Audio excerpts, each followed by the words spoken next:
Hello, fellow night owls. Tonight, we dive into the beautiful yet brutal time period that was feudal Japan. Relax your mind and body as we dive into the intricate world of warlords, samurai, and cherry blossoms. We uncover what made this time period a bountiful well of radiant culture and innovation, but also oppressive feudal systems and constant warfare that made life brutal for the many average Samaritans just trying to scrape by. But before we begin, please take a moment to let us know in the comments where you are in the world and what time it is. It's always fascinating to see how far these stories reach. Well, get comfortable. Let your eyes slowly get heavier and heavier as we take a trip to feudal Japan through historical accounts and intimate stories. Let us begin. The story of the Tanaka family illustrates the precarious position of many merchants in feudal Japan. Though their class was slowly gaining economic clout, they still found themselves near the bottom of the social hierarchy, subject to heavy taxes and restrictions. For the Tanakas, running a small kimono shop in Edo, life was a constant struggle to stay afloat. Long days were spent hunched over bolts of fine silk, carefully cutting and stitching the elegant garments. The whole family toiled together, with even the youngest children helping to mix dyes and wind thread. Though their wares were worn by noble ladies, the Tanakas themselves subsisted on meager meals of millet and pickled radish. Every spare coin was reinvested in the business. Bribes to corrupt officials became just another cost of doing business. To make matters worse, the family harbored a dangerous secret. They were closet Christians in a time when the foreign faith was strictly forbidden. If discovered, they risked torture and execution as enemies of the state. But their beliefs were a comfort in their hard lives, and they cherished their hidden rosaries and whispered prayers. It's hard to fathom the level of oppression feudal Japanese society imposed on those of the lower classes. Not only did poverty and backbreaking toil define their existence, but a rigid code of conduct controlled virtually every aspect of their behavior and appearance. Strict sumptuary laws laid out in minute detail what each social rank could wear, eat, and own. Peasants and merchants were explicitly banned from wearing silk, bright colors, or ornate hairstyles. The size and materials of their homes and furnishings were likewise prescribed. These petty regulations ensured that the elite could never be confused for commoners. But the conformity and control pressed further than outward appearances. Frivolous entertainments like theater, music, and dancing were frowned upon as debased and immoral. Public displays of affection were considered shameful. Proper etiquette had to be observed at all times, with numerous rituals for everything from serving tea to greeting superiors. A culture of restraint and puritanism pervaded society, especially among the samurai. Overt shows of emotion were deeply unseemly for the warrior class, who were expected to face all of life's trials with stoic endurance. One slip into decorum could mean a loss of face and reputation. For women, the restrictions were even more suffocating. Demure obedience and selfless service were the highest virtues of a proper lady. An idealized beauty was one of a pale, slender figure wrapped in voluminous kimono, with every hair and fold perfectly in place. This was the stifling world of Hana, a young geisha in training. But inside, Hana chafed at the austere code of conduct that governed her every move. As a geisha, her appearance was strictly regulated, from the tilt of her shima hairstyle to the shade of red on her lips. She once dared to wear a purple kimono reserved for higher-ranking geisha and was severely punished, confined to her quarters for days.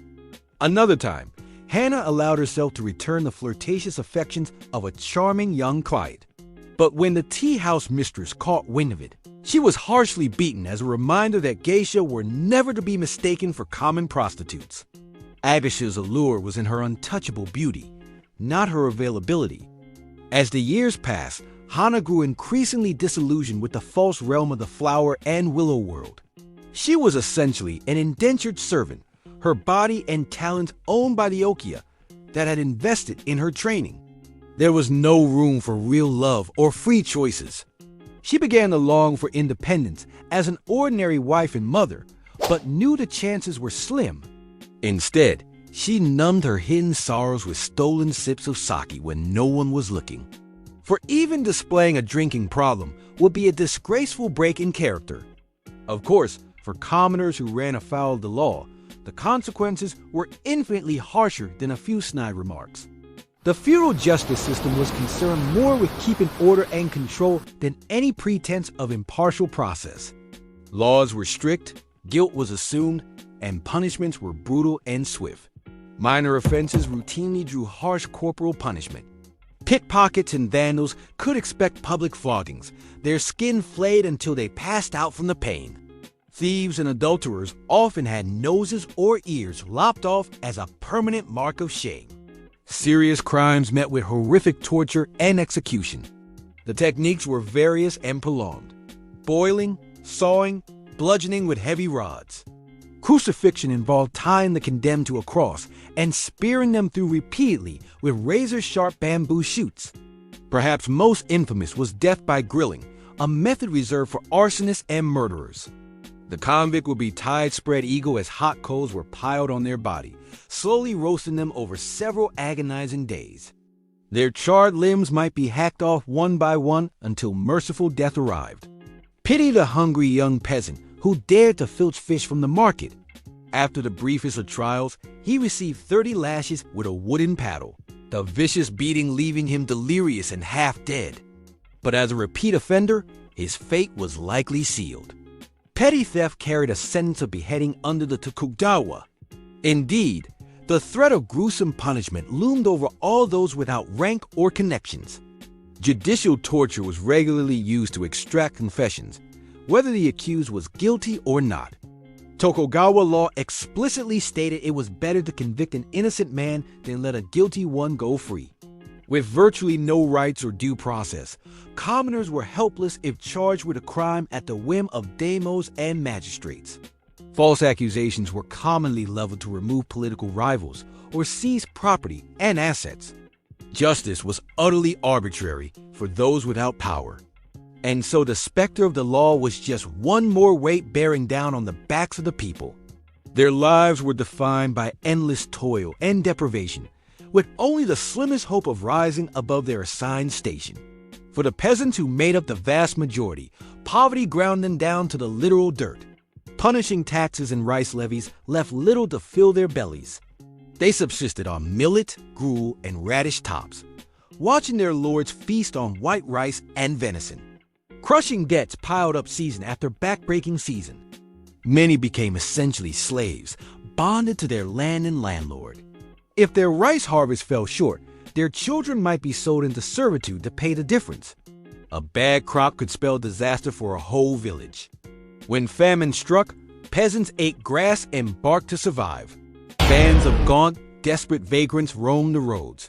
Abandoned children wailed in empty huts. Corpses piled in ditches. Relief was paltry and selective. The poor died in droves when disease burned through. Smallpox and dysentery churned one on top of malnutrition. They could only pray to Jizo and Kannon, the merciful bodhisattvas, for salvation from suffering in the next life. Opportunities for a better lot were vanishingly rare. The rigid class boundaries were nearly impossible to jump without being born into privilege. Education was limited to basic ciphering and calligraphy learned at a temple school, if that. For most, the only path was the backbreaking one their fathers and grandfathers walked. Is it any wonder, then, that some peasants reached the breaking point? After a string of poor harvests, a village might rise up in raw desperation, even knowing the futility. Such was the case in 1781, when starving farmers in the Tohoku region attacked tax collectors and stormed their daimyo's castle, demanding relief from rice levies. Hundreds more flocked to join them, seizing weapons and torching government storehouses. But like every peasant rebellion, this one was doomed. The uprising dissolved in the face of trained samurai. The farmers fled to the mountains. The daimyo ordered all the village men beheaded as an example. Their wives and daughters were sold into prostitution. And so the peasants submitted again, backs bent under the knowledge that they could rage against their fate but never escape it. They prayed for the distant promise of the world turned upside down when the virtuous poor will become lords in the Buddha's paradise, and the feudal order groaned on for another century. But the weight of its oppression grew heavier. The merchants and artisans grew restless, their coin buying them fine things but not respect. The samurai found their way of life threatened, their rituals of blood and honor ringing hollow. Cracks spidered through the foundation, the fury and desperation of millions upon whose stoop backs the elite few perched in splendor. And when the quake of foreign powers rattled Japan's gates, the great edifice of the Tokugawa finally toppled into dust and ruin. Looking back, it's hard to fathom the scale of human suffering that defined feudal Japanese life for all but the most privileged. The conformity and control bore down from every angle. The clothes on one's back, the wood of one's house, every tugged forelock and bitten tongue. The constant specter of war, famine, and punishment. The rigid hierarchy deeming you base or noble by accident of birth, a fate not to be questioned. Modernity has brought its own horrors and iniquities. But reflecting on the past, there is some comfort in knowing that great change is possible. That even the most entrenched systems of oppression can crumble. That we can dare to imagine a society of justice and dignity for all. The feudal peasant, toiling to the end of his days in a world of blades and hunger, would scarcely believe it. So if you enjoyed this journey through the darker annals of history, consider liking and subscribing for more. There are countless shadowed chapters still to explore, the blood-soaked ground on which our present is built. But for now, let it lull you into an appreciative sleep. And may all your waking dreams be kinder than the long nightmares of the past. The harsh justice system of feudal Japan was a reflection of the rigid social hierarchy and the importance placed on maintaining order and control. In a society where one's station was determined by birth and there was little room for social mobility, the laws were designed to keep people firmly in their place. Minor crimes that today might warrant a fine or short jail sentence were punished severely. Petty theft, gambling, and disorderly conduct often resulted in public floggings, leaving the accused bloodied and battered as a warning to others. More serious offenses, like repeated larceny or forgery, could lead to the loss of a hand or even beheading. Trials were swift and largely a formality, with little presumption of innocence. Suspects were often tortured to elicit confessions, the belief being that an innocent person would never admit to a crime they didn't commit, even under duress. Samurai had the privilege of being tried by their peers in a warrior court, but commoners had no such rights. Punishments were meted out publicly to maximize their impact as deterrents. Crucifixion was the cruelest fate, reserved for treason and other high crimes against the state. The condemned would be lashed to a wooden cross and pierced with spears, left to die an agonizing, drawn-out death. Their corpses would be left on display for days as a grim reminder of the price of defiance. One small mercy was the practice of death by proxy, where a family member could request to be executed in place of their loved one. This spared the condemned from suffering and allowed them an honorable end.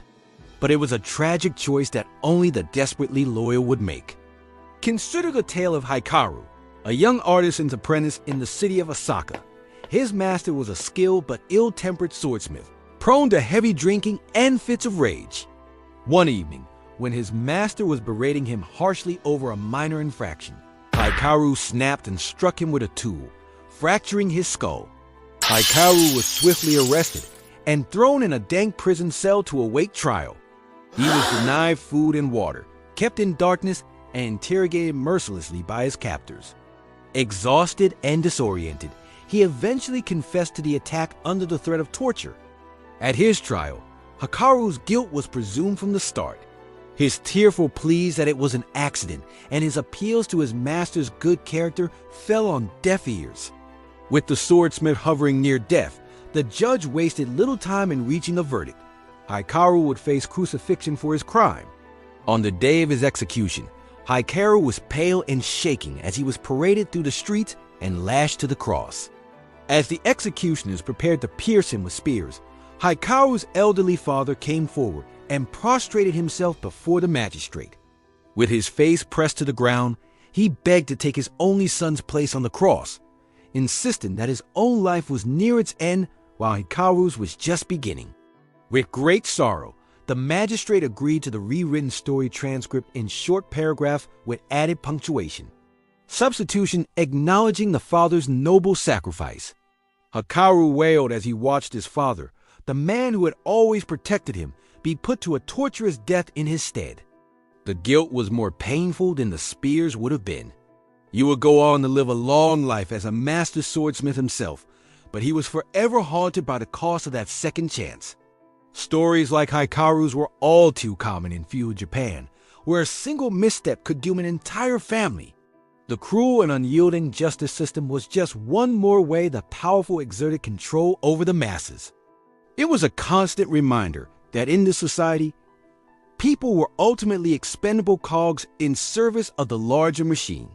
For the peasants and artisans who made up the bulk of the population, life was an endless cycle of toil and hardship with little hope of reprieve.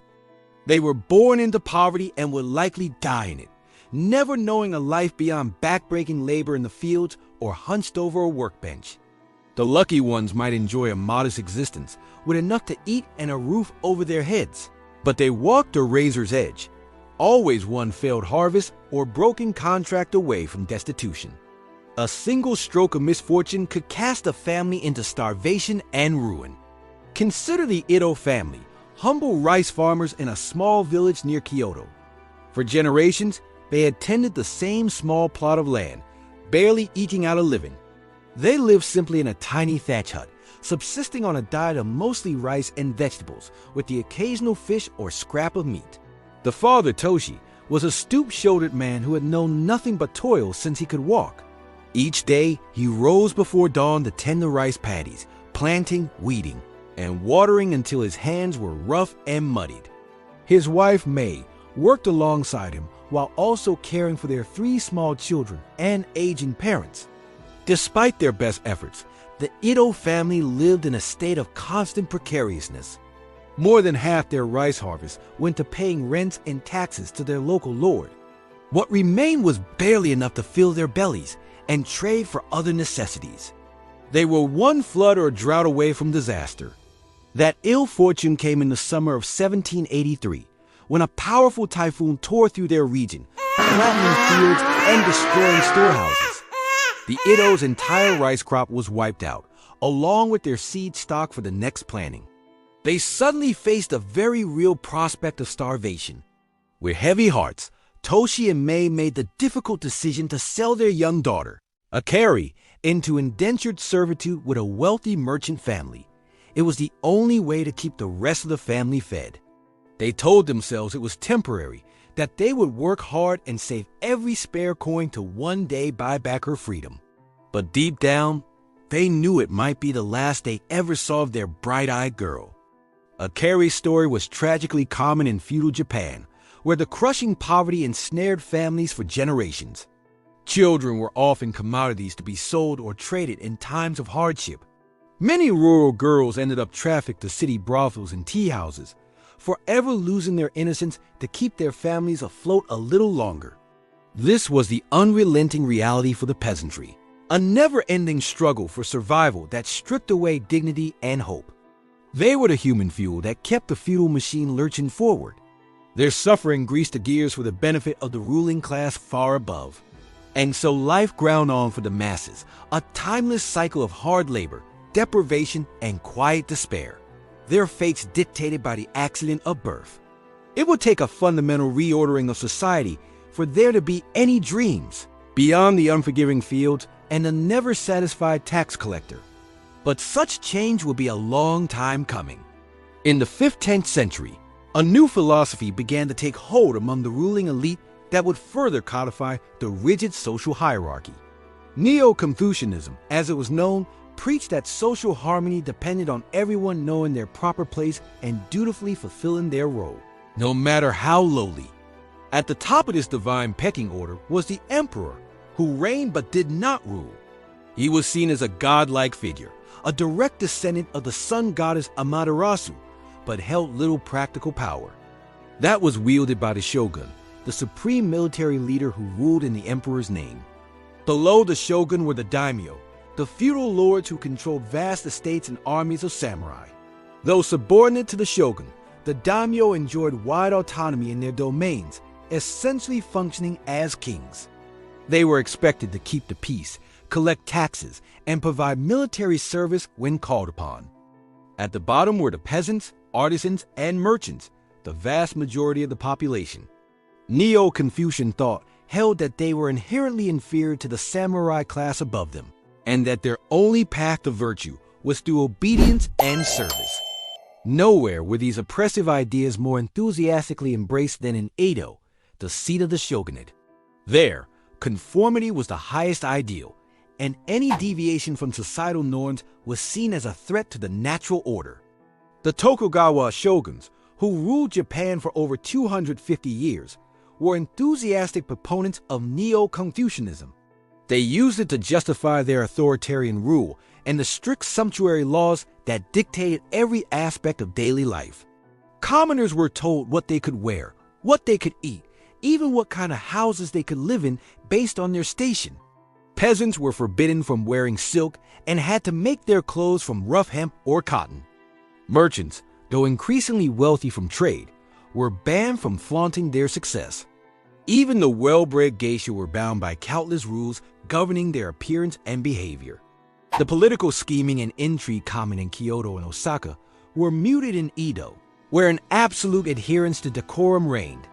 Samurai swaggered through the streets, secure in their privileged status, while commoners bowed and scraped. Public criticism of the government was forbidden, and informers eagerly reported the slightest hints of rebellion. In this stultifying atmosphere, where etiquette and ritual came before all else, is where we find Haru, a young woman born into the merchant class. Her family ran a small but prosperous shop, selling the fine paper used for calligraphy and official documents, giving them a tenuous link to elite society.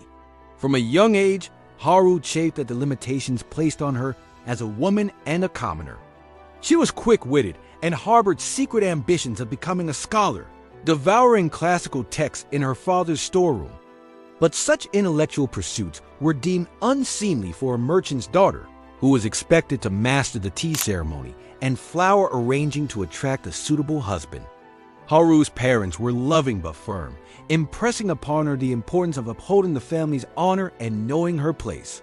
They had sacrificed much to provide her with a genteel upbringing, and could not abide any rebelliousness that might threaten their hard-earned respectability.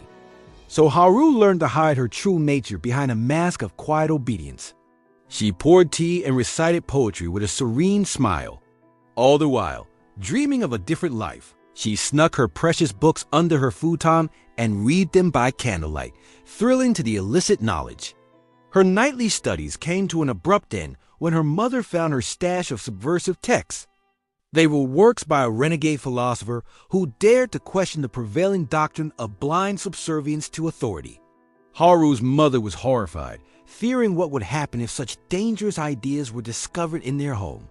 Haru pleaded that the books were not hers, that she was simply minding them for a friend, but her mother saw through the lies.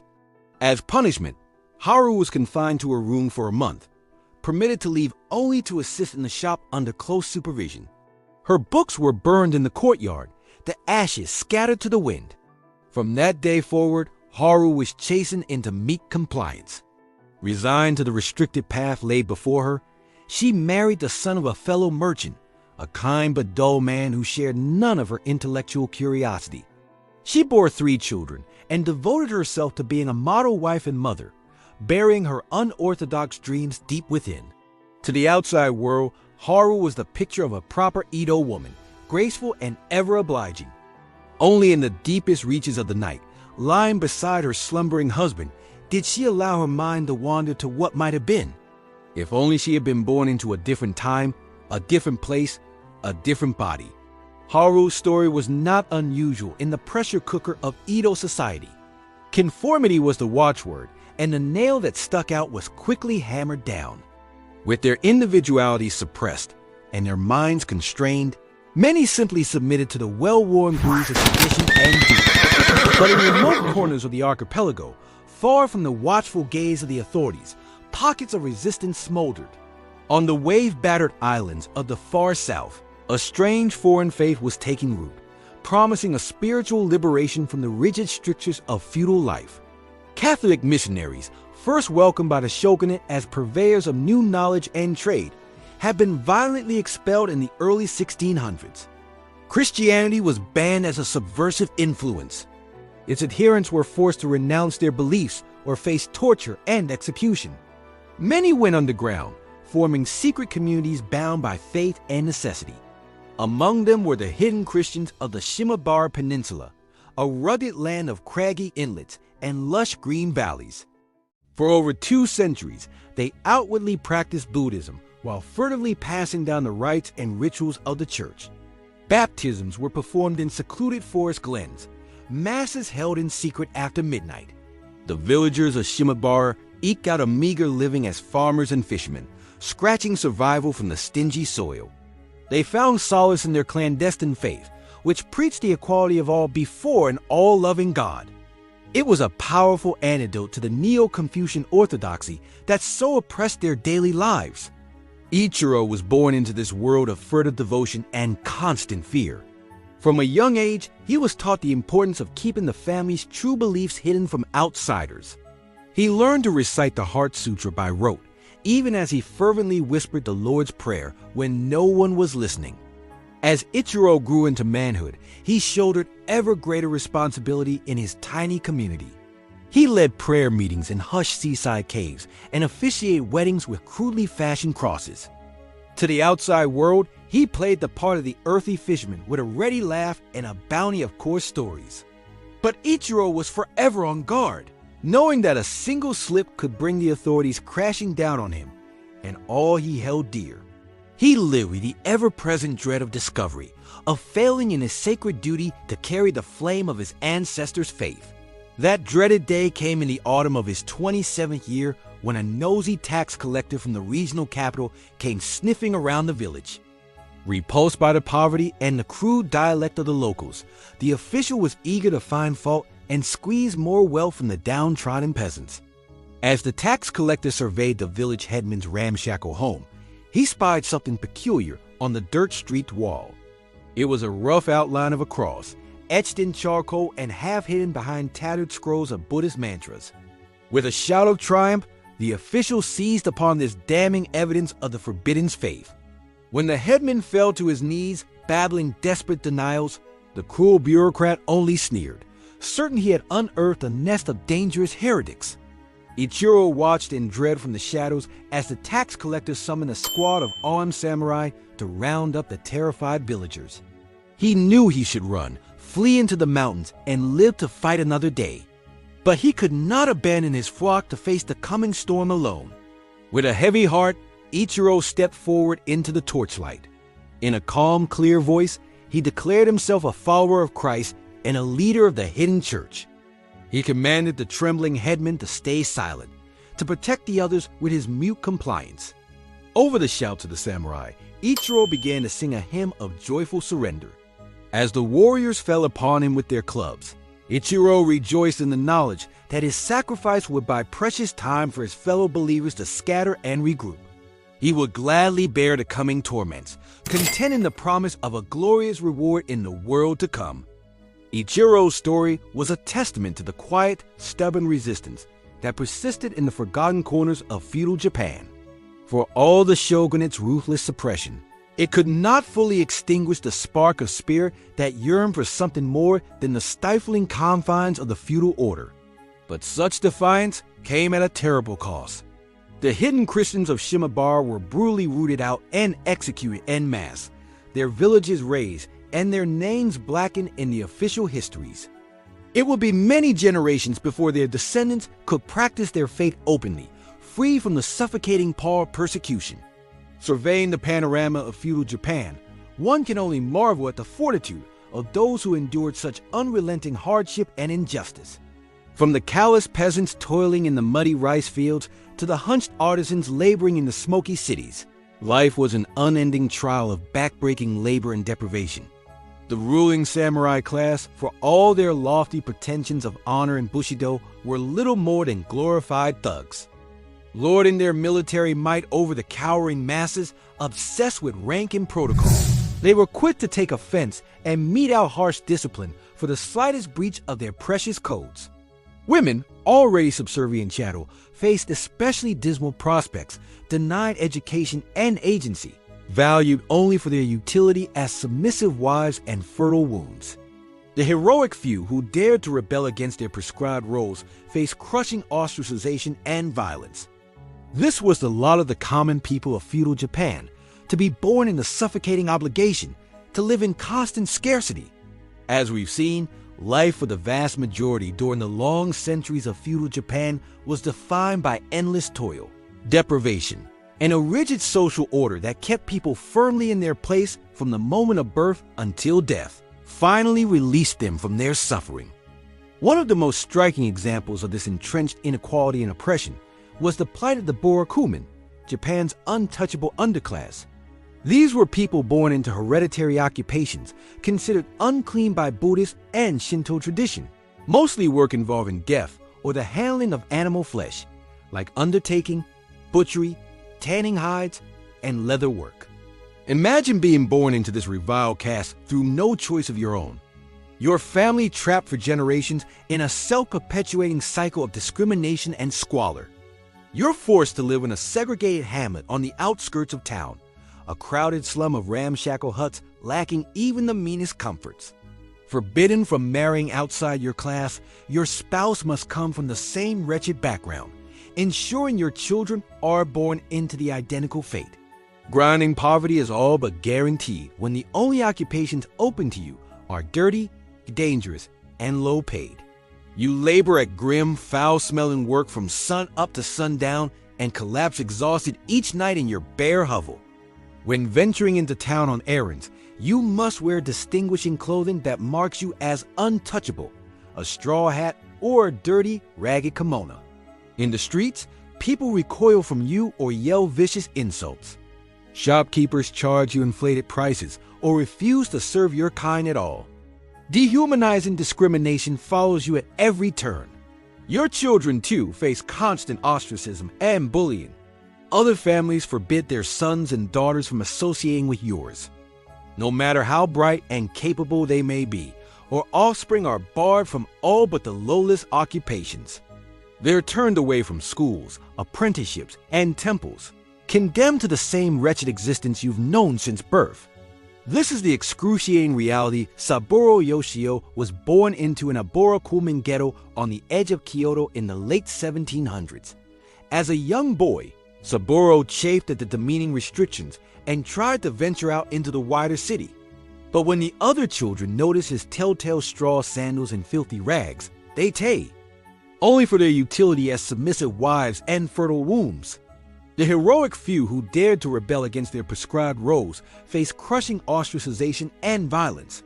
This was the lot of the common people of feudal Japan, to be born in the suffocating obligation to live in constant scarcity. As we've seen, life for the vast majority during the long centuries of feudal Japan was defined by endless toil, deprivation, and a rigid social order that kept people firmly in their place from the moment of birth until death finally released them from their suffering. One of the most striking examples of this entrenched inequality and oppression was the plight of the Borakumen, Japan's untouchable underclass. These were people born into hereditary occupations considered unclean by Buddhist and Shinto tradition, mostly work involving death or the handling of animal flesh, like undertaking, butchery, tanning hides, and leather work. Imagine being born into this reviled caste through no choice of your own. Your family trapped for generations in a self-perpetuating cycle of discrimination and squalor. You're forced to live in a segregated hamlet on the outskirts of town, a crowded slum of ramshackle huts lacking even the meanest comforts. Forbidden from marrying outside your class, your spouse must come from the same wretched background, ensuring your children are born into the identical fate. Grinding poverty is all but guaranteed when the only occupations open to you are dirty, dangerous, and low paid. You labor at grim, foul-smelling work from sun up to sundown and collapse exhausted each night in your bare hovel. When venturing into town on errands, you must wear distinguishing clothing that marks you as untouchable, a straw hat or a dirty, ragged kimono. In the streets, people recoil from you or yell vicious insults. Shopkeepers charge you inflated prices or refuse to serve your kind at all. Dehumanizing discrimination follows you at every turn. Your children, too, face constant ostracism and bullying. Other families forbid their sons and daughters from associating with yours. No matter how bright and capable they may be, your offspring are barred from all but the lowliest occupations. They're turned away from schools, apprenticeships, and temples, condemned to the same wretched existence you've known since birth. This is the excruciating reality Saburo Yoshio was born into in a Borakumin ghetto on the edge of Kyoto in the late 1700s. As a young boy, Saburo chafed at the demeaning restrictions and tried to venture out into the wider city. But when the other children noticed his telltale straw sandals and filthy rags, they taunted him mercilessly, pelting him with pebbles until he fled back to the muddy alleys of the outcast slum. Saburo's father, like his father before him, eked out a meager living as a leather worker. He took cowhides from local slaughterhouses and tanned them for months in great stinking vats of caustic, vegetable tannins before working the rough leather into sandals, saddles, and scabbards. It was filthy, noxious work, but the only trade open to an untouchable man. From the age of 7, Saburo was put to work in his father's fetid tanning yard. The astringent stench of cow urine and caustic lime permanently saturated his skin and hair. His hands became pocked with putrid sores from the hides soaked in their toxic baths. At the end of a long day, up to his shins in the tanning pits, he would come home reeking, his lungs seared from the fumes. As Saburo entered manhood, he dreamed of marrying a pretty girl from town, escaping his miserable lot in life. In the spring, he began slipping into Kyoto on market days, hoping to catch the eye of some lovely maiden. But he quickly learned even a friendly smile in his direction was out of the question. The city girls turned up their noses at his stench and scurried away in revulsion, sometimes spitting in his direction to ward off his pollution. Despairing, Saburo finally wed the daughter of the local gravedigger in a perfunctory ceremony, resigning himself to perpetuating a third generation of ostracized outcasts. Together, they raised 3 children in the same hovel he had grown up in, barely managing to keep them fed by their combined toil at society's foulest tasks. Though a proud man, Saburo was forced to hide his face behind a woven reed hat in town, lest he provoke a torrent of abuse. Once, when he dared look a samurai in the eye, the warrior smashed him in the face with an iron-studded geta, knocking out his front teeth. Saburo had no legal recourse, as the feudal authorities cared little how society's dregs were bullied and brutalized. In this way, Saburo and his family lived out their days in squalid ignominy, toiling at repellent work from dawn to dusk, forever shunned by their fellow man. They were trapped at the very bottom of the social order, their choices and chances extinguished from birth. For generation after generation, the Borakumin molded in their ghettos, feudal Japan's permanent untouchable underclass. Of course, life was scarcely less constricted for the peasantry at large. Though spared the extreme stigma of the Borakumin, farm folk, too, found themselves locked into a bleak station fixed at birth. Serfs bound to the land of their local lord, they enjoyed precious few freedoms beyond the grueling labor that filled their waking hours. Imagine an existence of ceaseless, back-breaking toil from your earliest childhood days onward. You wake each morning on a reed mat, your belly half empty, and stumble out into the muddy fields to guide an ox-drawn plow or plant endless rows of rice seedlings, bent double at the waist. Icy water soaks your legs to the bone as you slosh through the paddies, your feet cut and abraded. At the height of the growing season, you're in the fields for 12, 14, 16 hours a day, pausing only for a few meager meals of millet gruel and pickled radish, if you're lucky. Your face and neck are burnt nut brown by the unrelenting sun, your hands gnarled and calloused from gripping tools. A straw hat provides scant relief from the heat as you sweat and strain until every muscle aches. Of course, this assumes the weather is favorable and the harvest plentiful. Let the rains fail or winds lay the crops low, and your family teeters on the precipice of starvation. When the rice runs out, you forage for roots and bark, begging for table scraps on the outskirts of town. Sometimes you watch helplessly as your aged parents or younger siblings waste away, bellies distended, too weak to rise from their pallets. When the rice crop does come in, much of it is destined for your daimyo's storehouses, owed as tax for farming his land. You watch stoically as the best of your backbreaking efforts are carted away by sneering samurai tax collectors. Should you fail to meet your assigned quota, you'll be beaten severely as a malingerer, fined into destitution. Come winter, you shiver in your flea-ridden thatch hut, a single charcoal brazier providing scant warmth as icy winds knife through the walls.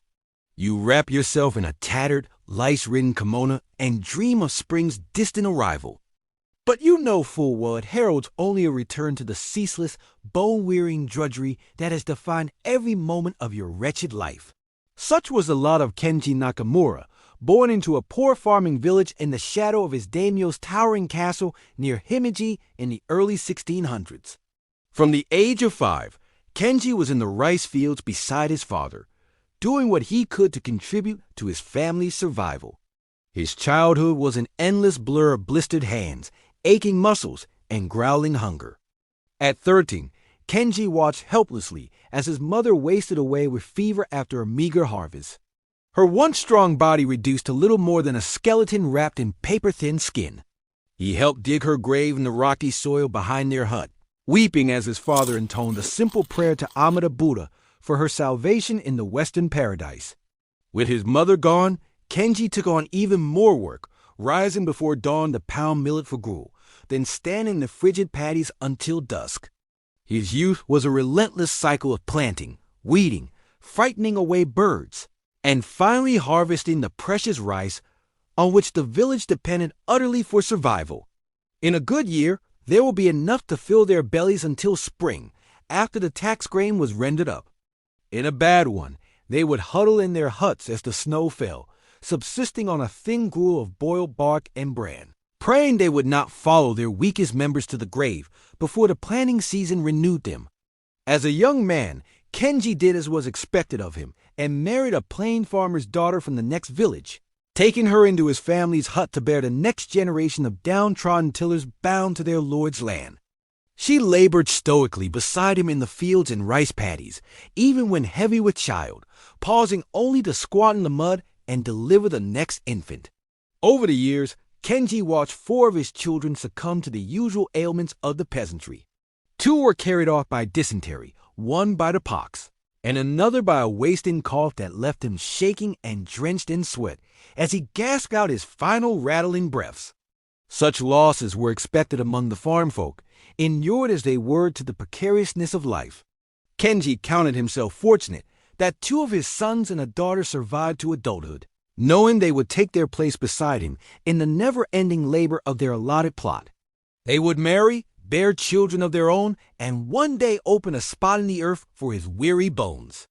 The cycle of toil, hardship, and acceptance will continue unbroken, as it had for generations beyond memory. Looking back over his life from the vantage point of stooped and aching old age, Kenji sometimes wondered if some other existence was possible.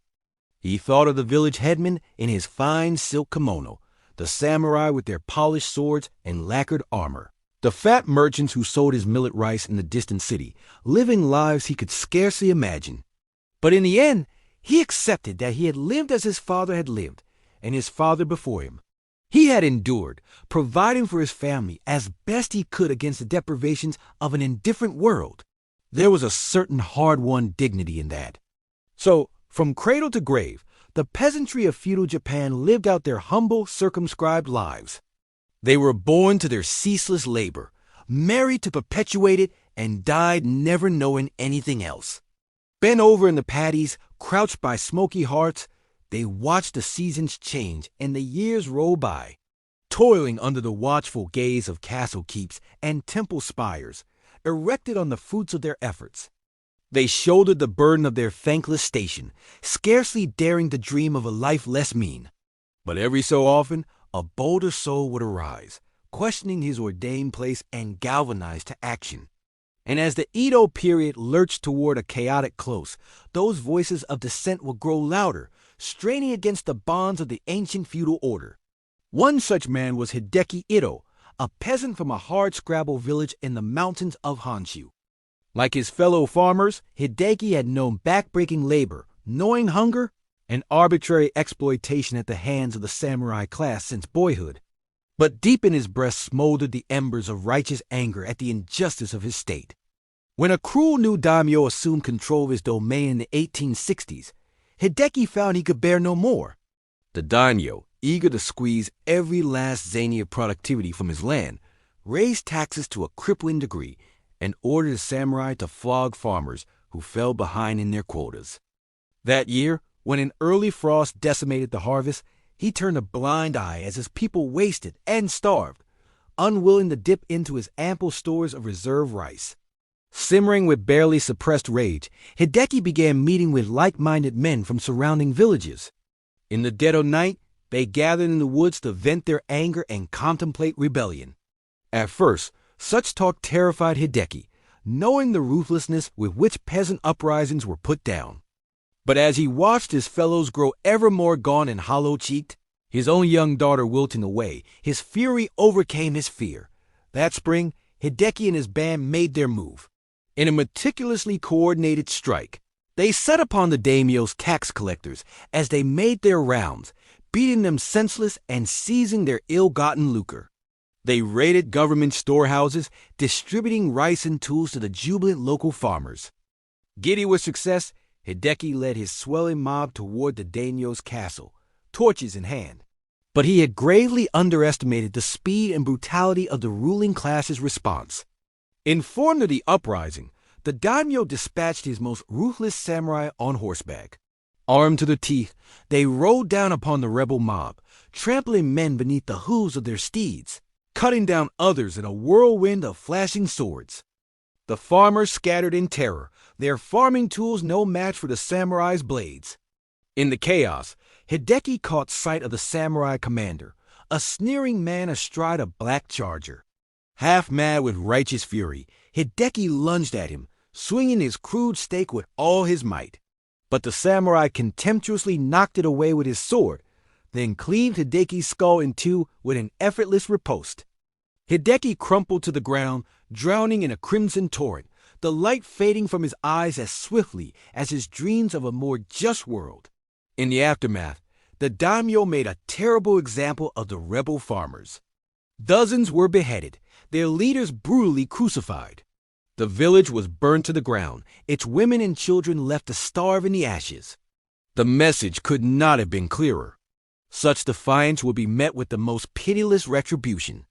The social order would be preserved at any cost in blood and suffering. But unbeknownst to the callous ruling elite, the seeds of its eventual destruction had already been sown. The injustices and contradictions of the feudal system were becoming impossible to ignore, even as foreign powers were knocking at Japan's long-sealed doors. The time of the samurai was drawing to a close. The fury of the downtrodden peasantry no longer so easily contained. The Japanese people would endure yet more chaos, bloodshed, and upheaval before emerging into the light of the modern era. But emerge they would, shaking off the stagnation of centuries, embracing the revolutionary ideals of progress, openness, and equality. In a few heady decades, the shoguns, daimyo, and samurai would fade into legend, swept away by the tide of history. But the long, nightmarish centuries in which they had held sway would not soon be forgotten. The specter of those dark times lingered, a cautionary reminder of a feudal past defined by cruelty, oppression, and entrenched inequality. A time when the accident of birth fixed one's fate. When the strong relished their dominion over the weak, when the fruits of the many were devoured by an armored few. In the fading evening light, an old farmer straightens up from his work and surveys the emerald patchwork of rice paddies stretching to the horizon. He knows this life of endless toil all too well, feels its toll deep in his bones, but he also knows this is a different age, that his children and grandchildren will have opportunities scarcely imaginable to his ancestors. They will go to school, learn to read, perhaps even journey to the big city to make a new life. He has heard talk of rights, elections, a constitution to protect the common man. These are still new and fragile notions, but they stir something deep inside him. He dares to imagine a future in which his kind are no longer chattel, playthings of the powerful, but citizens, equal in dignity, valued beyond the mere work of their calloused hands. Of course, much hard work still lies ahead, with many obstacles yet to overcome.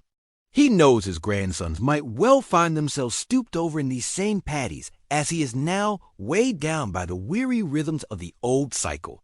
Change will not come quickly to this timeless landscape of lush fields, swaying pines, and ancient hills. But as the last rays of sun dip below the peaks, the old man allows himself a moment of cautious hope. He straightens his creaking back and inhales deeply of the cooling air. His people have endured so much for so long, adapted to every wind of fate. Surely, slowly but inexorably, they will find their way to that brighter future, look back on the long darkness, and marvel at how far they've come. But such grand transformations will unfold in their own good time. For now, the old farmer turns for home, ready to ease his aching frame into bed and welcome the oblivion of sleep. Tomorrow he will rise and step once more into the fields. Through all these tales of hardship and brutality, a picture emerges of a society where the accident of one's birth overwhelmingly determined the course of their life. The class you were born into was the class you died in, with precious little chance of rising above your station, no matter how capable or industrious you might be.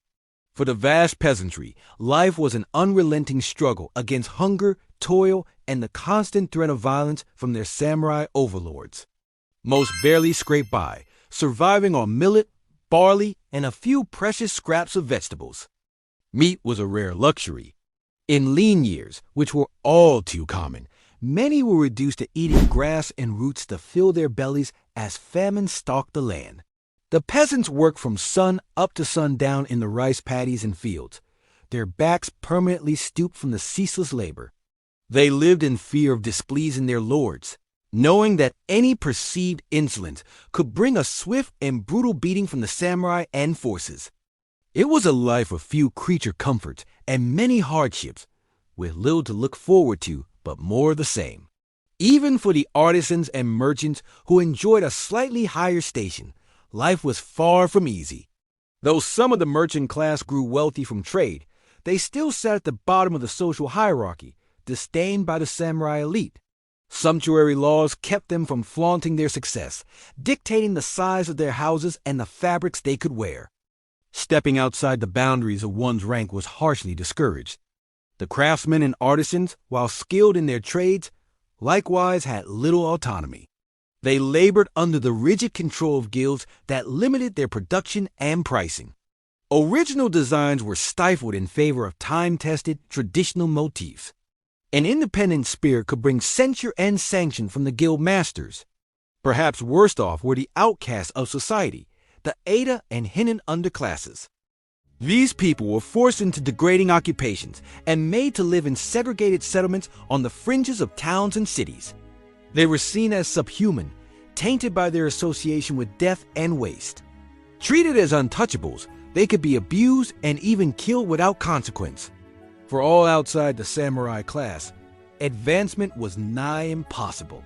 Society was a ladder with most rungs missing, the way upwards blocked by the Neo-Confucian doctrine that preached rigid hierarchies as the natural order of things.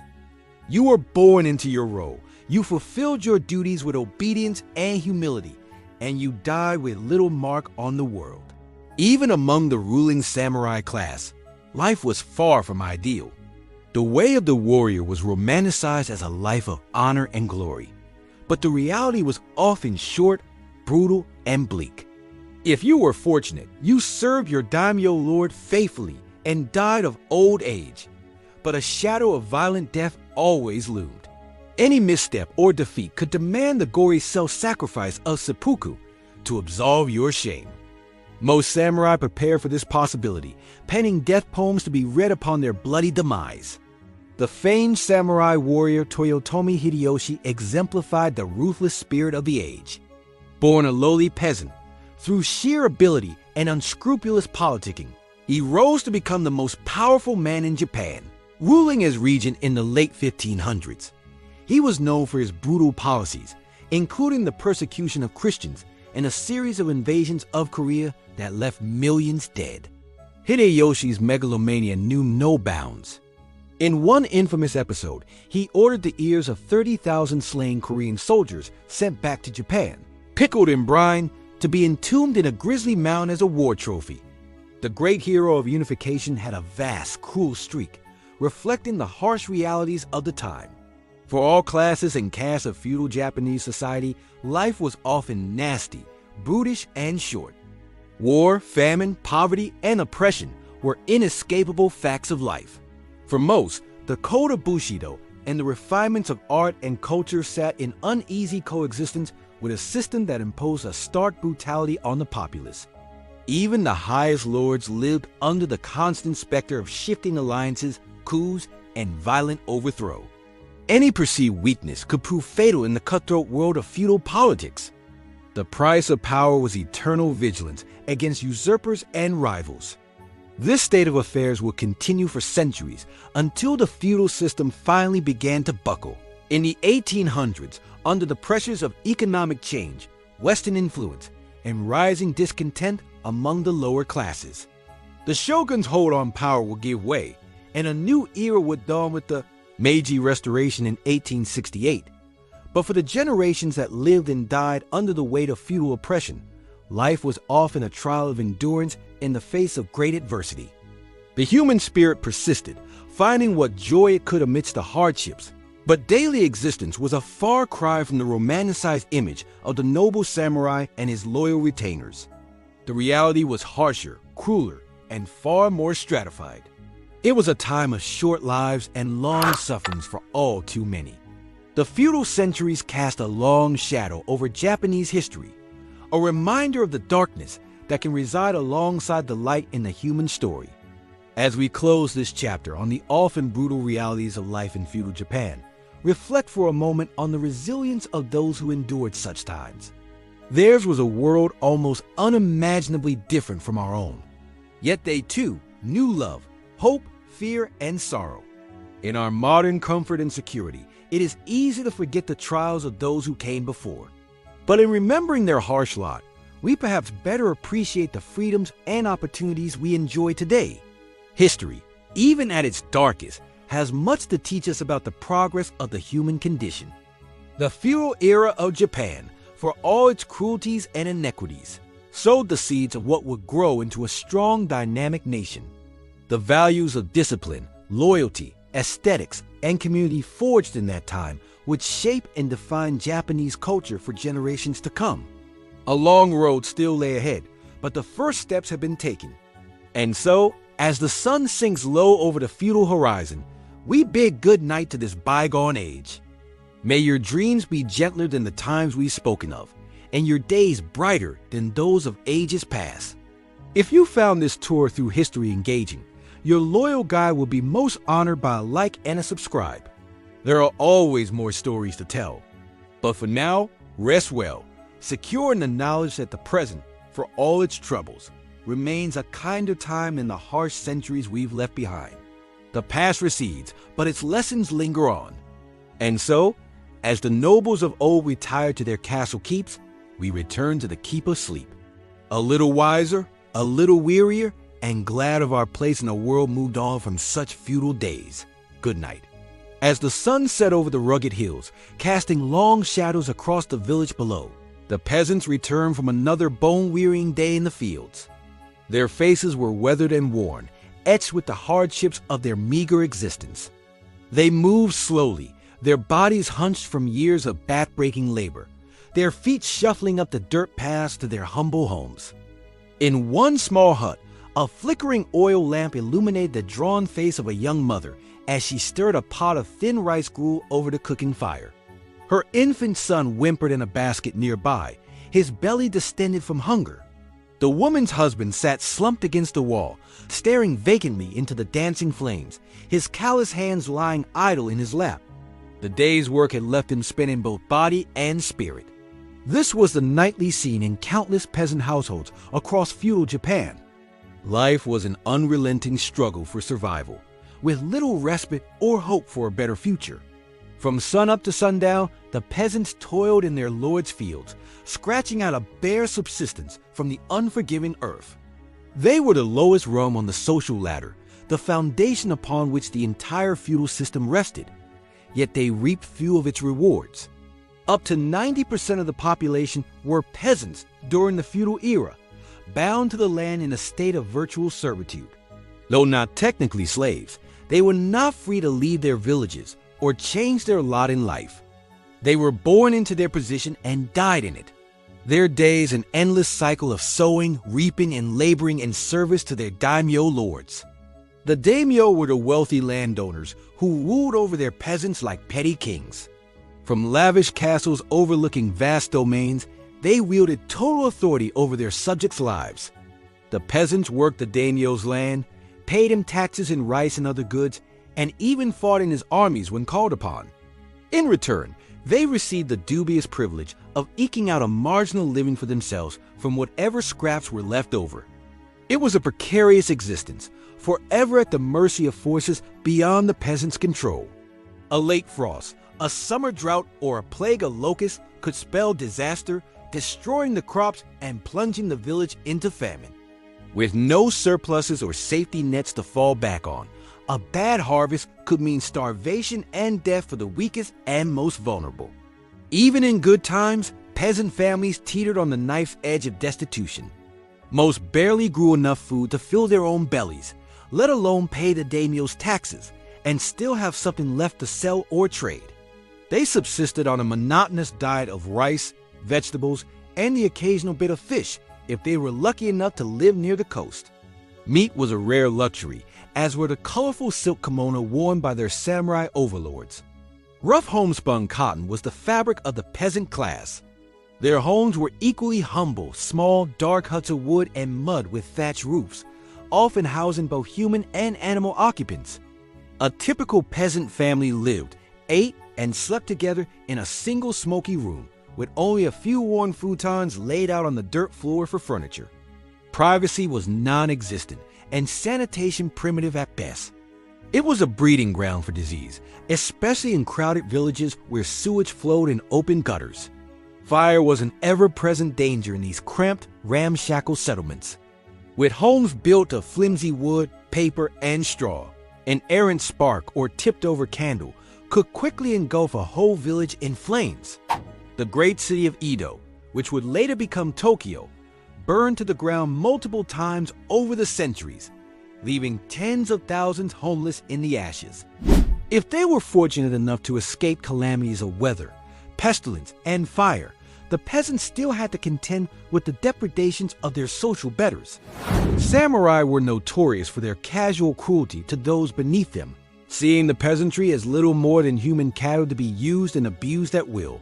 Tales abounded of villagers being forced to kneel in the mud for hours or even days as punishment for minor transgressions, of farmers being beaten senseless for perceived disrespect, of women being violated by bored samurai without consequence. The constant threat of violence was a fact of life for the peasantry, as rivalries between daimyo frequently erupted into open warfare across the countryside. When armies clashed, it was the villagers who suffered most. Their homes and fields became a battleground for the armored samurai on horseback. Crops were trampled, livestock slaughtered, and whole villages put to the torch as the warring factions laid waste to each other's domains. Thievery and brigandry were rampant during these periods of unrest, as desperate peasants turned to raiding and plundering to survive. Bands of ronin, masterless samurai dispossessed by the chaos, roved the land, extorting food and valuables from the cow populace. Even in times of relative peace, highwaymen lurked in the mountain passes and forests, preying on travelers and merchant caravans. With the samurai busy fighting each other, there was often little protection for the common folk. For all the miseries and injustices they endured, the peasants had virtually no recourse or path to a better life. The feudal hierarchy was rigid and unforgiving. With each person's role and rank ordained from birth, a peasant could not aspire to become a samurai, no matter his talents or ambitions. Even wealth offered no escape, as the rich merchant class, despite their money, still ranked beneath the poorest samurai in the social order. This inflexible caste system bred a deep sense of fatalism and resignation among the peasantry. They knew that their lot was to endure, to bear their hardships with stoic acceptance, and to find what small comforts they could in family, community, and faith. Buddhism, with its emphasis on the impermanence of worldly things and the release from suffering through enlightenment, held particular appeal for the downtrodden masses. But not all accepted their fate quietly. Pushed beyond endurance, peasants sometimes rose up in desperate, doomed rebellions against their overlords. These uprisings were usually local affairs, sparked by some especially egregious abuse or hardship, and quickly crushed by the superior arms and organization of the samurai. One of the largest and most famous peasant revolts was the Shimabara Rebellion of 1637 to 38. An estimated 27,000 Christian peasants on the Shimabara Peninsula, chafing under the brutal persecution of their faith, banded together to overthrow their daimyo and establish a kind of peasant utopia. The rebellion began with the peasants seizing several fortified castles, a stunning feat that testified to their zeal and their numbers. The Tokugawa shogunate, which had banned Christianity as a subversive foreign influence, sent a massive army to quell the uprising.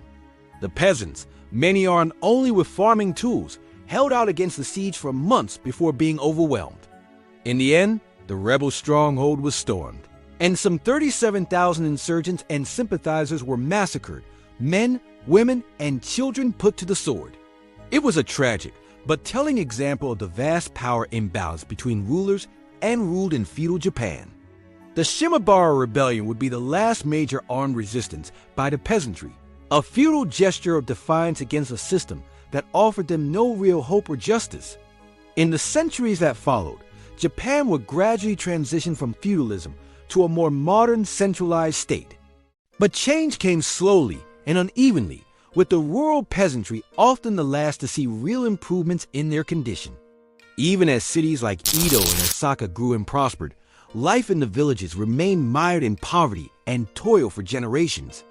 It was not until the Meiji Restoration of 1868, which ended the shogunate and restored the emperor to power, that the feudal system was finally abolished and the way was paved for a new, more egalitarian social order. Land reforms, industrialization, and the growth of public education would slowly lift the peasantry out of the depths of immiseration, though rural poverty remained widespread well into the 20th century.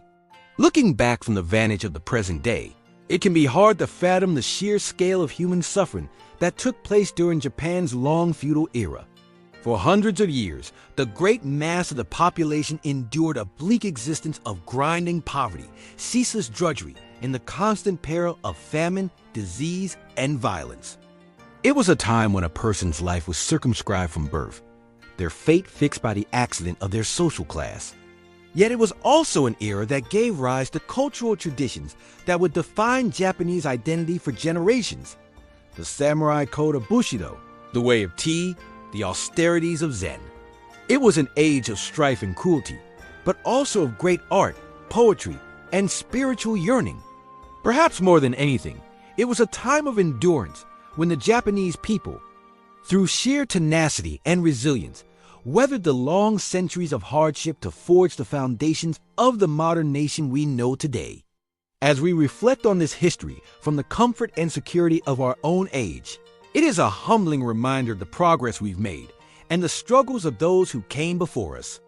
It is a testament to the indomitable spirit of the human race, which has somehow managed to endure and even thrive through the darkest of times.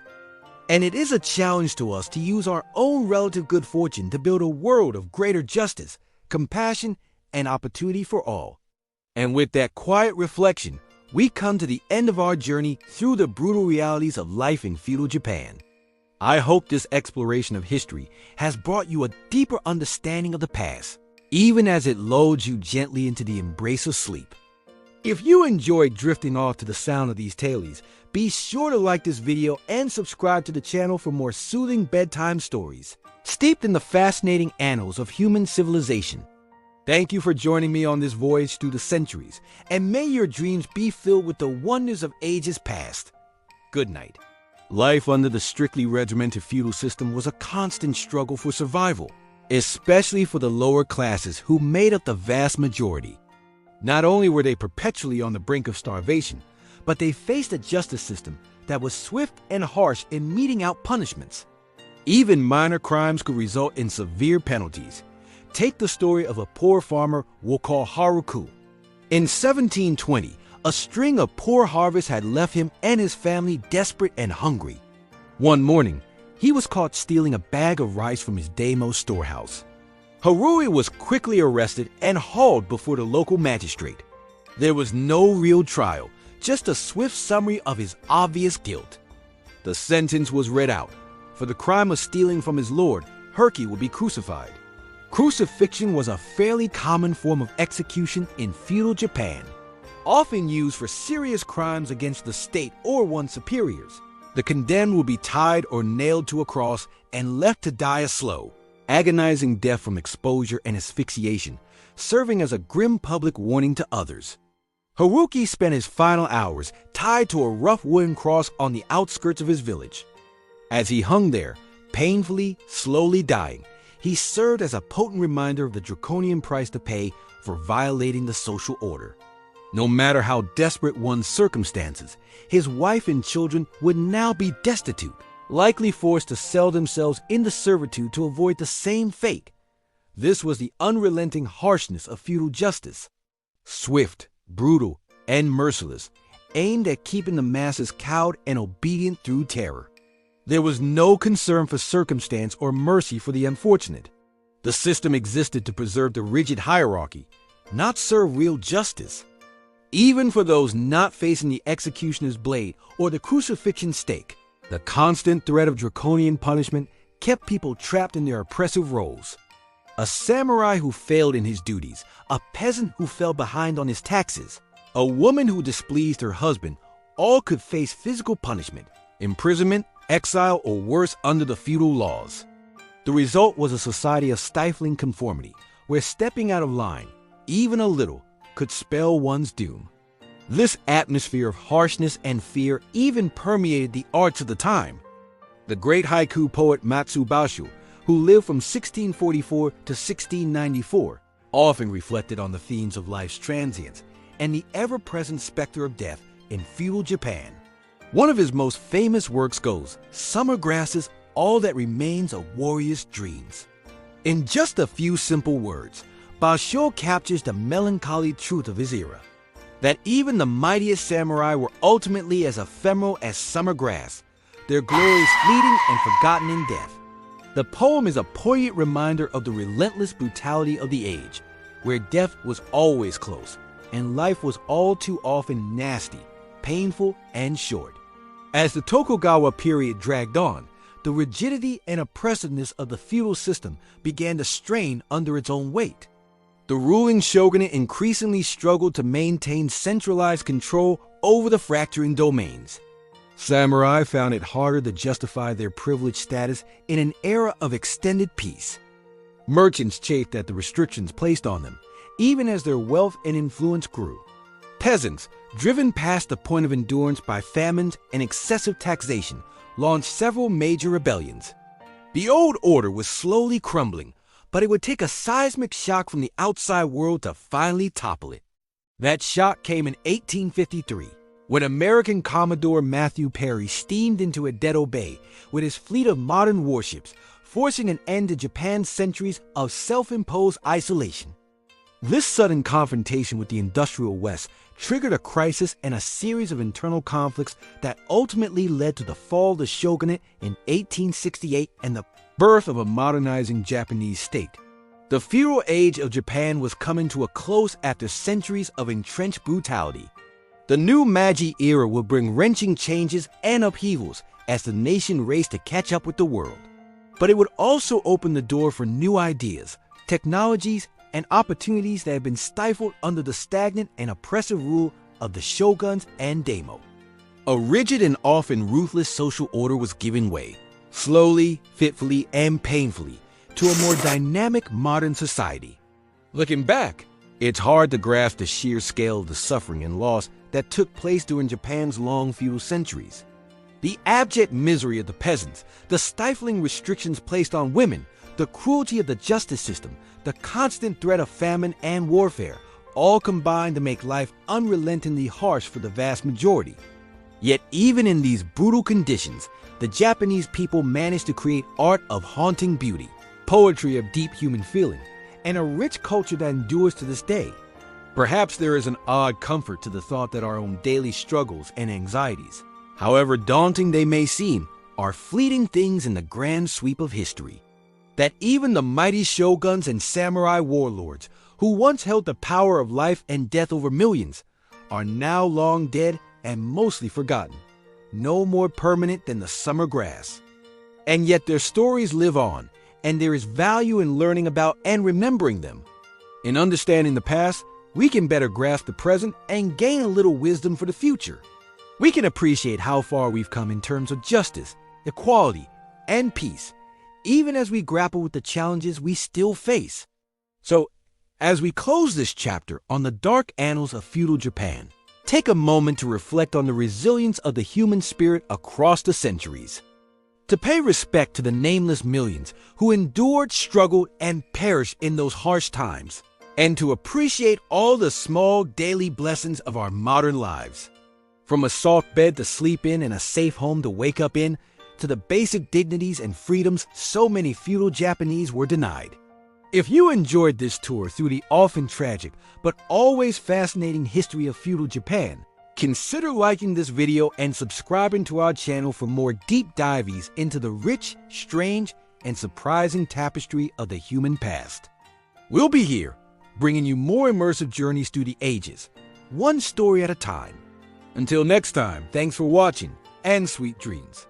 As we've seen, life for the average person in feudal Japan was defined by backbreaking labor, rigid social roles, and a constant vulnerability to the whims of the powerful. The fictional but representative stories we've explored paint a vivid picture of the quiet desperation and intense hardship that permeate feudal society. While peasant families like the one we met earlier toiled endlessly just to survive, even relatively privileged women of the samurai class lived stifling, subservient lives. Matsu Shimara's tale illustrates how little autonomy and fulfillment was available to women, regardless of rank. Expected to master refined arts and graces but little else, a proper lady's world rarely extended beyond the confines of the family home. At the same time, samurai men were indoctrinated from birth in the brutal code of Bushido, which demanded utmost loyalty and a willingness to die at any moment. Seppuku, or ritual suicide by disembowelment, loomed as a constant prospect should a warrior fail, transgress, or fall out of favor. The gory fate of the disgraced samurai lieutenant we heard about vividly demonstrates the extremes required to retain honor in this martial culture. In many ways, the conformist values of Neo-Confucianism acted as an invisible prison, trapping people in prescribed identities and squashing their individuality. For those at the very bottom of the hierarchy, like the Ada outcast and his family, it made for a crushingly lonely and limited existence, forever separated from mainstream society. Even the love between his sister and her peasant paramour was harshly forbidden, as human feelings took a backseat to unyielding social mores. The growing merchant class, while slowly gaining economic influence, still faced a hard ceiling in social status. Families like the Tanakas poured endless hours into their businesses, paying onerous taxes and bribes, but were still considered low class. That they had to hide their illegal Christian faith or risk brutal persecution speaks to the strict limits on freedom of conscience. Similarly, entertainers like Hannah the Geisha lived in gilded cages, their lives devoted to the refined arts and pleasing men, but sharply circumscribed in behavior and appearance. To violate the strict codes of dress and conduct was to invite physical punishment and confinement, driving many to despair and self-destructive habits. The harsh justice system, defined by torture, corporal punishment, and a lack of due process, helped keep people in line through terror and example making. The sad fate of the petty thief, so broken by repeated floggings, then executed for his desperation, illustrates the inhumanity of a legal code heavy on cruelty and light on mercy and rehabilitation. Looming over it all was the specter of pervasive poverty, which left most of the population destitute and beholden to their feudal masters. While peasant uprisings like the one we heard about occasionally shook the foundations, they were always brutally suppressed in the end. The participants tortured and killed as warnings to others. In closing, feudal Japanese society was in many ways a beautiful and artistically vibrant one, responsible for exquisite material culture and timeless artistic traditions. But it was also an exceedingly strict and hierarchical world, where the majority labored in misery to support a small elite in relative comfort at the top. The abiding legacy is one of a system that caused incalculable human suffering through its institutionalized oppression and entrenched inequality. The plight of the commoners, outcasts, and peasants we've met here was sadly all too common.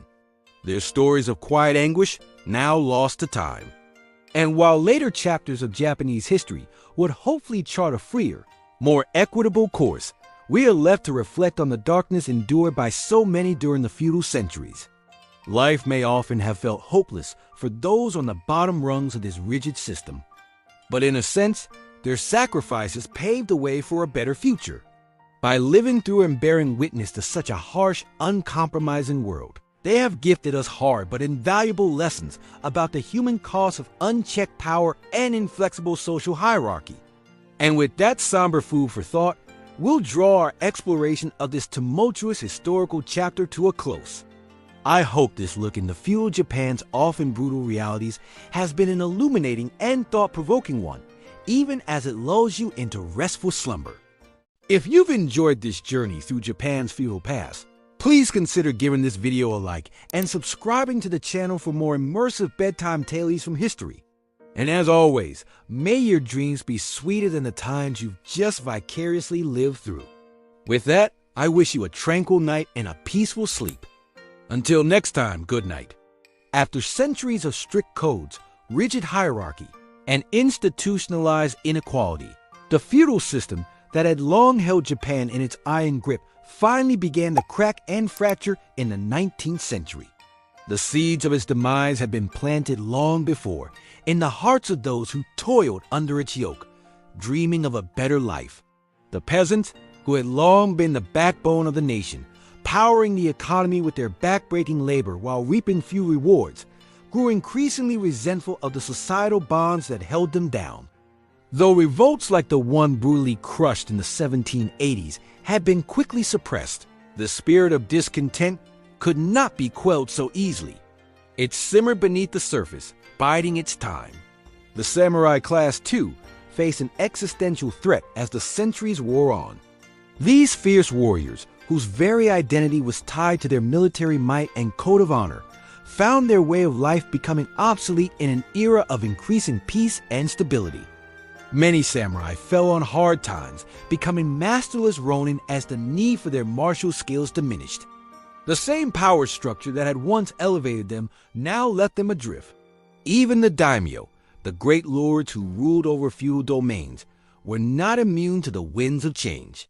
Weakened by centuries of infighting, intrigue, and overt taxation of their subjects, many found their power and influence waning. The political and economic landscape was shifting beneath their feet. And try as they might to cling to the old ways, the tide of history could not be held back forever. But perhaps the greatest catalyst for change came from beyond Japan's shores. For centuries, the nation had studiously isolated itself from the outside world, maintaining only limited contact through a few strictly controlled ports. This policy of sakoku, or closed country, had allowed Japan to develop its unique culture and society in relative seclusion. But by the mid-19th century, the outside world could no longer be ignored. The arrival of Commodore Matthew Perry and his fleet of American ships in 1853 sent shock waves through Japanese society. Perry's demand that Japan open its ports to foreign trade, backed by the threat of his powerful cannons, made it starkly clear that the days of isolation were over. Japan found itself suddenly and uncomfortably thrust onto the global stage, forced to confront a rapidly modernizing world.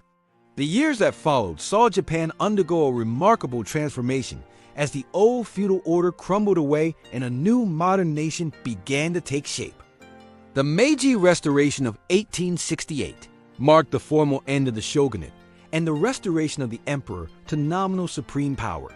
But more than that, it signaled a profound shift in Japanese society as the nation set out to modernize and catch up to the Western powers. The samurai class was officially abolished, their status and privileges revoked.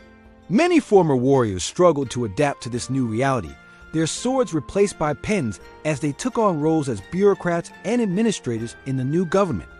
Others turned to new professions, becoming teachers, doctors, or businessmen. It was a difficult transition for many, but one that reflected the changing times. The lives of ordinary people, too, began to change in profound ways. The strict social hierarchy that had once kept everyone in their place began to break down as new ideas about individual rights and freedoms took hold. Education became more widely available, and with it came increased social mobility. Peasants were no longer tied to the land, and many flocked to the cities in search of new opportunities. But change did not come easily or without conflict. The rapid pace of modernization and the influx of foreign influence sparked backlash from some quarters, as conservatives sought to preserve traditional ways of life. The early years of the Meiji era saw numerous rebellions and uprisings, as different factions vied for power and influence in the new order. But through it all, Japan continued to push forward, determined to forge a new path. As the 19th century drew to a close, the nation that had once been ruled by a rigid feudal system had transformed itself into a modern, industrial power, complete with a new constitution, a national army, and a rapidly expanding economy. It was a remarkable feat, one that had been achieved through the efforts and sacrifices of countless individuals, from the lowliest peasant to the most powerful lord. But even as Japan celebrated its new status as a major player on the world stage, the scars of the feudal era lingered on. The legacy of those centuries of brutal oppression and inequality could not be erased overnight, and the nation would continue to grapple with the ghosts of its past as it charted its course into the future. For the common people who had endured so much hardship and suffering under the feudal system, the promise of a brighter tomorrow was a beacon of hope. They had known the depths of despair, the gnawing hunger of famine, the terror of warfare, and the crushing weight of servitude. They had seen their loved ones brutalized and broken, their hopes and dreams shattered on the unyielding anvil of feudal oppression. But through it all, they had persevered, clinging to the stubborn belief that a better life was possible. And now, at last, it seemed that their long nightmare was finally coming to an end. The road ahead would not be easy, and there would be many more challenges and setbacks to come. But for the first time in centuries, the people of Japan could dare to dream of a future that was not defined by the accidents of birth and the whims of their betters. As we look back on this pivotal moment in Japanese history, it is impossible not to be struck by the incredible resilience and determination of the human spirit. Through centuries of darkness and despair, the people of Japan had endured, their hearts beating out a stubborn rhythm of hope and defiance. And when the time came to seize their destiny, they did so with a fierce and unwavering resolve. It is a lesson that echoes through the ages, a reminder that even in the face of the most daunting odds, the human will to survive and thrive is a force to be reckoned with. And it is a testament to the enduring power of the dreams and aspirations that burn within us all, no matter how humble our origins or how great the obstacles in our path. So let us remember the struggles and sacrifices of those who came before, the countless lives that were spent in the long and bitter struggle for freedom and dignity. And let us honor their memory by striving always to build a world where every person, no matter their station or circumstance, has the chance to live a life of purpose and meaning. As we come to the end of our journey through the dark and turbulent world of feudal Japan, I invite you to take a moment to reflect on all that we have witnessed together. The tales of suffering and sorrow, of courage and resilience, of hope and transformation. These are the stories that make us human, the threads that bind us together across the centuries. And as you drift off to sleep, perhaps you will dream of a different time and place. A world where the chains of oppression have been cast off and the human spirit is free to soar. A world where every person has the chance to write their own story, to shape their own destiny. A world where the brutality of the past has given way to the promise of a brighter tomorrow. May your dreams be filled with hope and wonder. And may you wake to a world where the lessons of history have been learned and the promise of a better future is within our grasp. Thank you for joining me on this journey through the annals of Japan's feudal era. And if you found these tales of history and humanity as captivating as I have, I invite you to like this video and subscribe to the channel so that we may embark on many more adventures together through the fascinating and endlessly intriguing twists and turns of our shared past. As we've seen, life for the common people during feudal Japan was marked by unrelenting hardship, oppression, and a rigid social order that offered little hope of a better future. The vast majority toiled in grinding poverty, forever at the mercy of the whims of their local lords and samurai. Even for those slightly higher up the social ladder, like skilled artisans and merchants, life was far from easy. The Tanaka family, who we met earlier, ran a modest kimono shop in the bustling capital of Edo. While their business afforded them a somewhat more comfortable existence than the peasants in the fields, they still faced many daily struggles and restrictions. Long work hours were a fact of life for the Tanakas. From sunrise well into the night, the entire family was engaged in the intricate process of making kimonos. From cutting the fine silks to stitching the garments to dyeing them in vivid colors and patterns, the shop was their whole world, and they rarely had a moment of rest. On top of their unceasing labors, the family had to contend with an onerous tax burden that ate into their modest profits. The local daimyo expected his cut, as did the various officials and inspectors who could make life difficult if not appropriately paid off. Bribes and kickbacks were just a part of doing business. But what really kept the Tanakas up at night was the fear that their secret Christian faith would be discovered. Christianity had been outlawed for over a century, with the Tokugawa shogunate brutally suppressing the foreign religion and forcing its adherents underground. Discovery meant arrest, torture, and even execution. So the family kept their beliefs carefully hidden, not even daring to keep Christian symbols or texts in the house lest they be found. They prayed in silence and attended covert meetings with other believers under the guise of social calls. It was a heavy emotional burden, always being on guard and never feeling they could truly be themselves. This was one of the great cruelties of the feudal system, that even the human spirit and freedom of conscience was not spared the weight of oppression. The Tanaka story illustrates how even those who found a measure of economic security could not escape the authoritarian social order that demanded strict obedience and conformity. We see this again in the experience of Hana, a young geisha who found herself chafing under the restrictive codes that governed her every move. As an entertainer, Hana's role was to be pleasing and alluring to her male clients, but never to engage in actual romance or intimacy. When she slipped up and returned a client's amorous advances, she was beaten harshly as punishment. Even Hana's choice of dress was not her own.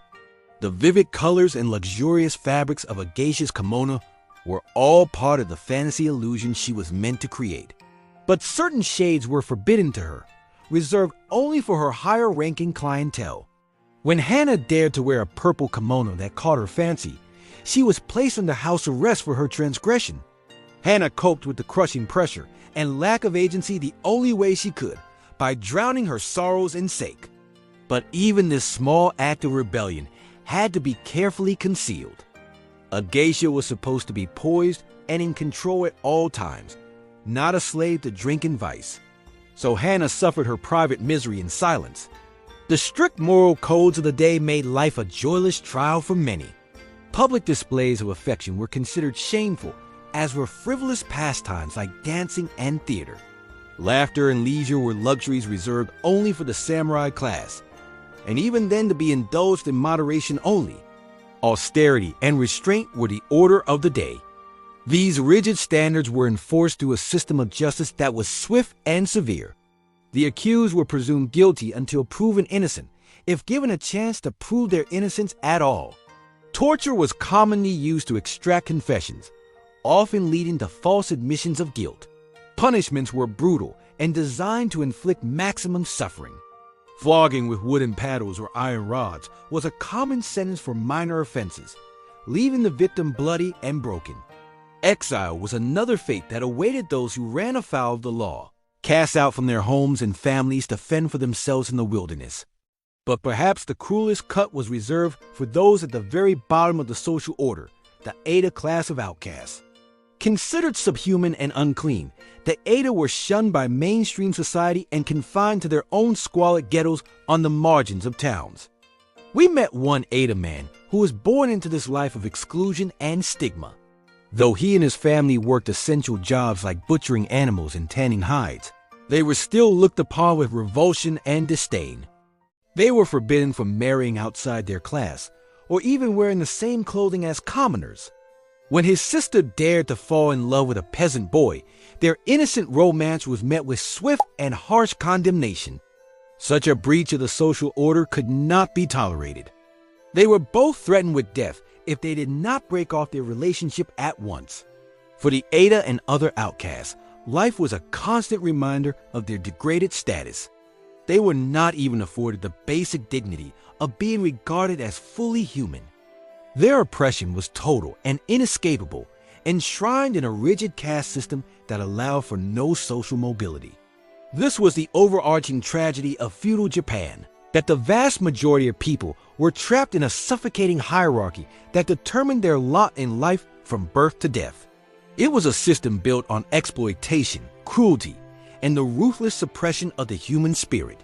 Even the arts and culture of the age reflected these bleak realities.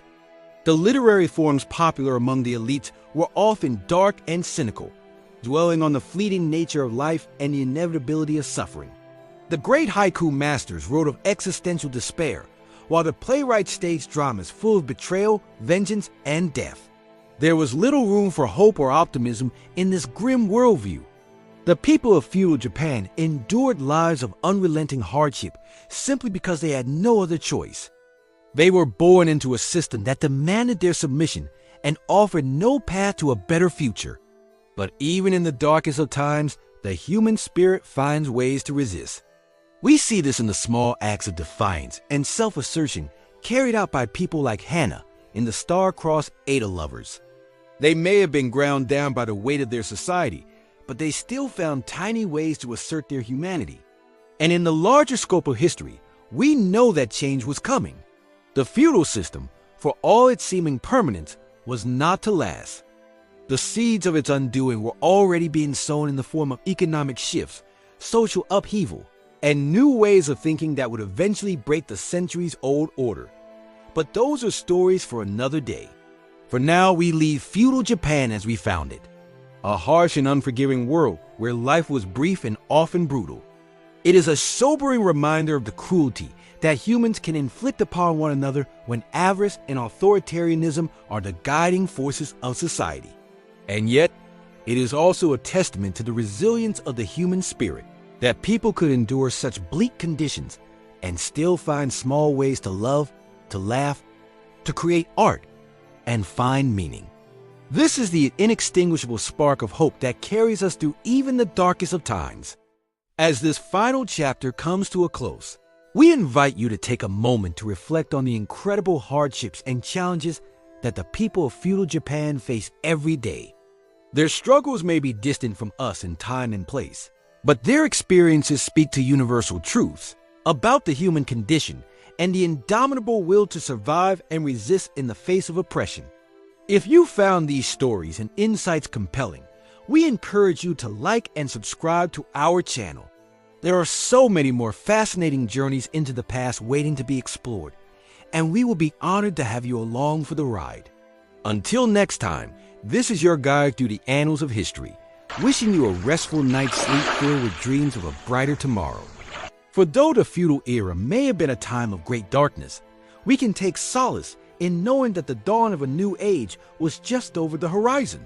So let us all strive in our own lives to learn from the mistakes of the past, to fight for justice and equality, and to cherish the freedoms that were so cruelly denied to our forebears.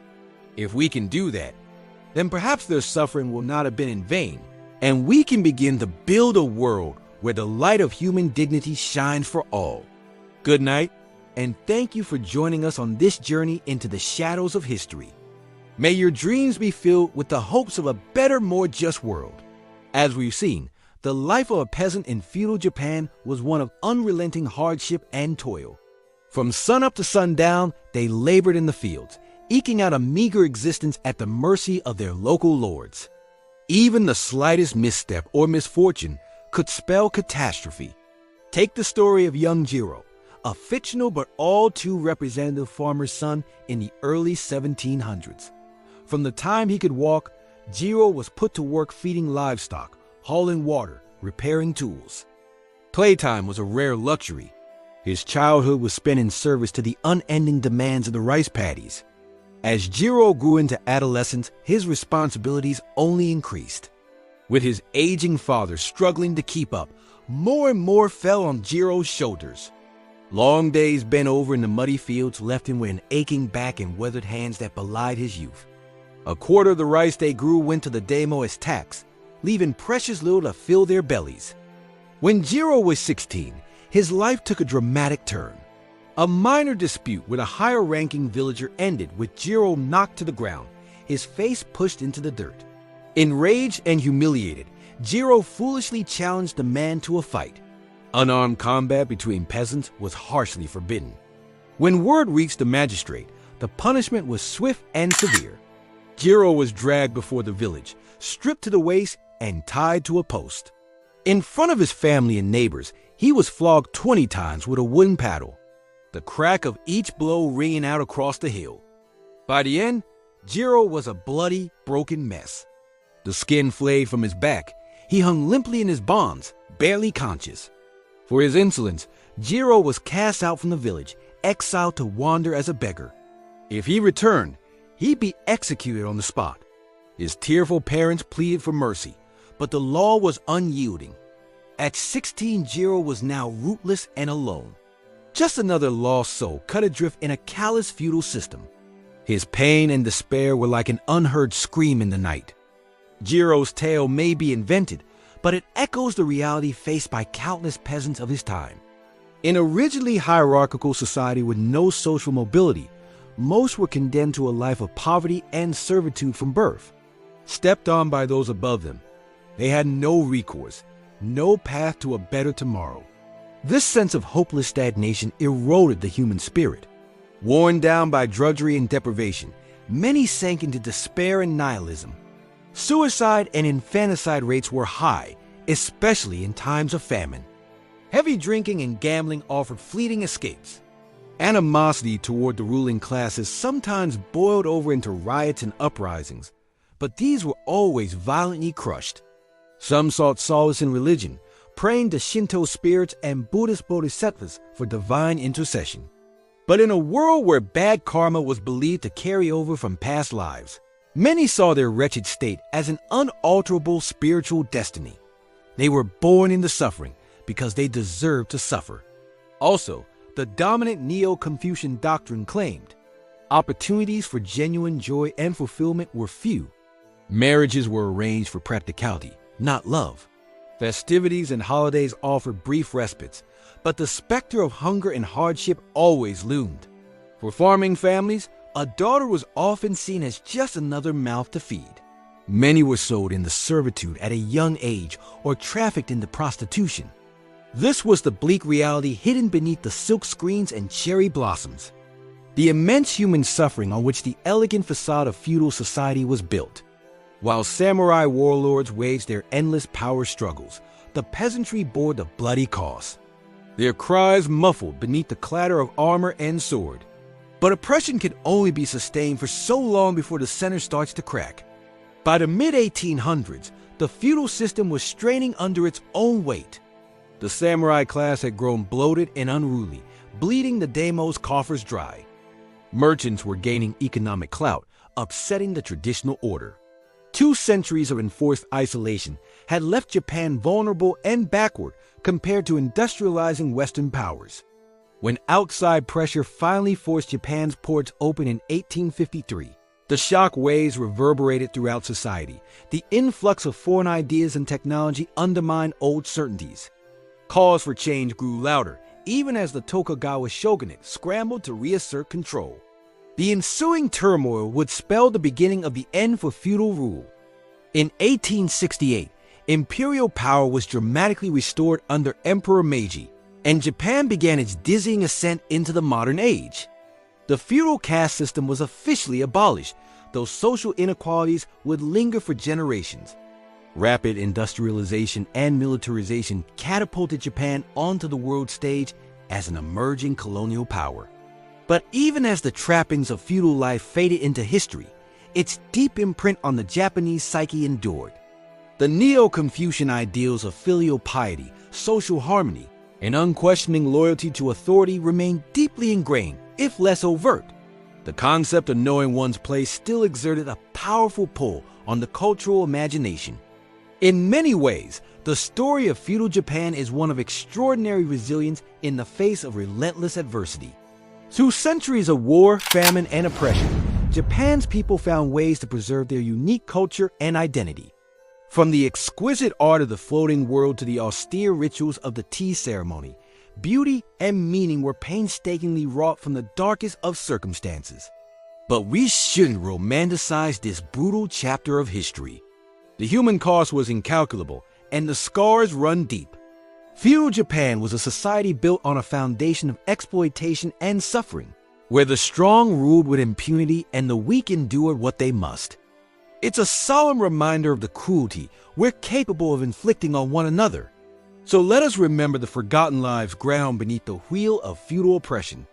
The lowly peasants, the shunned outcasts, the powerless women and children. May we bring their untold stories into the light and honor their quiet strength and dignity in the face of a cold and unforgiving world. And as we drift off to sleep, let us be grateful for how far we've come. Even as we acknowledge the lingering shadows of the past, the road to a truly just and equitable society is long and winding, and we still have miles to go.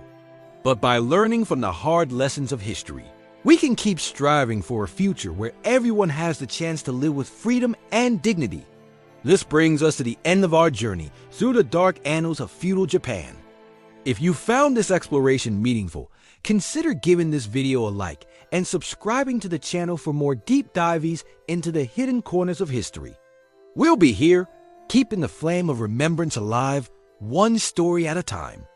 Until next time, thanks for watching and sweet dreams. Life for the artisans and merchants of feudal Japan may have offered a small respite from the backbreaking drudgery of the peasant class, but it was still a far cry from comfort or security. These urban dwellers, while privileged enough to pursue a skilled trade or engage in commerce, were still very much at the mercy of the rigid hierarchy that permeated every aspect of feudal society. Artisans like blacksmiths, weavers, potters, and woodworkers formed the backbone of the urban economy, crafting the essential goods that kept the machine of feudal life running. From the samurai swords to the peasants' tools, the artisans' skilled hands were behind it all. But this did not translate into high status or a life of plenty. No, the artisan was still bound by the strict codes and regulations of the guild system. The guilds were essentially a way for the ruling classes to keep tight control over production and limit any chances of social mobility. Each artisan was required to belong to the appropriate guild for their trade, following their rules on everything from pricing to production methods to the number of apprentices one could take on. It was a far cry from a free market, more like a cage of conformity that kept the artisan firmly in his place. An artisan couldn't simply strike out on his own or innovate beyond what the guild allowed. Everything had to be done by the book, stifling any budding entrepreneurial spirit. The guilds also kept a watchful eye out for any foreign techniques or technologies that might disrupt the profitable status quo. In many ways, the guilds acted as yet another layer of control, another way for the samurai elites to maintain their stranglehold on power and wealth. This isn't to say the artisans lived in abject poverty like the peasantry. They typically enjoyed a standard of living a notch or two above the subsistence farmers, with their homes and workshops clustered in the cities and towns. But they were by no means living lavishly. A typical artisan worked brutally long hours, often from sunrise to sunset, 6 or even 7 days a week. The whole family would pitch in, with children learning the trade from a young age. Apprenticeships could last a decade or more, with the aspiring artisan essentially serving as cheap labor until they proved their mastery. And even then, they'd still be subject to the suffocating rules and restrictions of the guild. It was a life of endless toil with little room for rest or leisure. The merchants, too, occupied a precarious position in feudal Japan's social order. On the one hand, their skills in buying, selling, and transporting goods were essential to keeping the economy running smoothly. And as time went on, some merchants were able to amass sizable fortunes, rivaling even the wealthiest samurai in terms of sheer riches. But in the eyes of the Neo-Confucian worldview that dominated feudal Japan, merchants were still considered the lowest of the low on the social totem pole. According to this philosophy, merchants didn't actually produce anything of value. They simply moved goods around and profited off the labor of others. In a society that placed a high value on duty, loyalty, and knowing one's place, the merchants' self-interested dealings were seen as distasteful at best, immoral at worst. This left the merchant class in a sort of social limbo. They could never hope to rise into the ranks of the samurai, no matter how much wealth they accumulated. They were perpetually looked down upon as greedy and untrustworthy. At the same time, the samurai elites were more than happy to do business with successful merchants, often relying on them for loans to fund their lavish lifestyles or military campaigns. It was a strange dichotomy. The merchants were scorned as social inferiors, yet increasingly indispensable to the functioning of the feudal economy. Some of the most prosperous merchant families even found ways to translate their economic clout into a degree of political influence, albeit indirectly. They might marry their daughters off to minor samurai to secure a tenuous connection to the upper crust, or use their wealth to curry favor and protection from powerful lords. But no amount of money could fully insulate the merchants from the hardships and restrictions of feudal life. They, too, were subject to the rigid codes and regulations that governed every aspect of society. Sumptuary laws dictated the kinds of clothes they could wear, the food they could eat, even the sort of houses they could live in, all based on their officially designated social rank. And like the artisans, the merchants worked grueling hours, with the whole family pitching in to keep the business afloat. The markets and streets of feudal Japan's cities buzzed with commercial activity from dawn to dusk, with merchants hawking their wares, striking deals, and frantically scrambling to get ahead. For many, it was a life consumed by the relentless pursuit of profit, with little room for anything else. But as tough as the merchants had it, there was always someone lower on the social ladder. The merchants may have been the bottom rung of the feudal hierarchy, but there was one group that was considered so defiled they weren't even part of the ladder at all: the Eida. The Eida were the outcasts of outcasts, the untouchables of feudal Japanese society. This wasn't simply a matter of being poor or low status. The Eida were considered inherently polluted, tainted by their association with death and animal slaughter. They were the tanners, the butchers, the executioners, the gravediggers, anyone whose profession involved the taking of life or the handling of dead bodies. In the Neo-Confucian worldview, this contact with death rendered the Eida permanently unclean, almost subhuman. They were forced to live in segregated hamlets on the outskirts of towns and villages, forbidden from mingling with the rest of society. When they did venture beyond their quarters, they had to wear distinctive clothing, a kind of badge of dishonor to warn others of their untouchable status. The depths of discrimination against the Eida were truly staggering. They were barred from marrying anyone of a higher social class. Not that many would even consider such a taboo union. They were forbidden from entering certain temples and shrines, lest their mere presence sully the sacred grounds. Even their shadows were considered polluting. And Eida had to bow their head and hunker down when passing a commoner on the road, lest their tainted silhouette fall across the path. It's difficult to overstate just how crushing this stigma was. The Eida were trapped in a permanent underclass, with no hope of ever rising above their despised status. They were the lowest of the low in a society that was already brutally stratified. And yet, their labor was still essential to the functioning of that society. Someone had to tan the animal hides, butcher the meat, dig the graves. But no one wanted to acknowledge or associate with the hapless souls who performed these necessary but unseemly tasks. Imagine the hard-scrabble life of an Ada family, forever consigned to the margins of society. Perhaps they ran a small tannery, scraping and curing animal hides to be made into leather. It was foul, back-breaking work, with caustic chemicals that burned the skin and noxious fumes that seared the lungs. And yet, it put food on the table, meager though it might be. The tannery would be located in the Ada Quarter, a ramshackle hamlet of tumble-down huts on the far fringes of the village. The stench of rotting carcasses and fermenting hides would hang heavy in the air, an olfactory barrier that warned the rest of the village to keep their distance. Here, the Ada would toil from sun up to sundown, their hands permanently stained with the slaughterhouse muck. Perhaps the tanner had a daughter, a bright and beautiful girl who dreamed of a better life beyond the confines of the Ada Quarter. But she knew it was an impossible fantasy. Her status as an untouchable was immutable, a curse passed down through the generations. She would likely marry another Ada, bear Ada children, and watch them struggle against the same merciless stigma that had always shackled her people. And yet, even in this bleakest of circumstances, the Ada clung to their dignity, their humanity.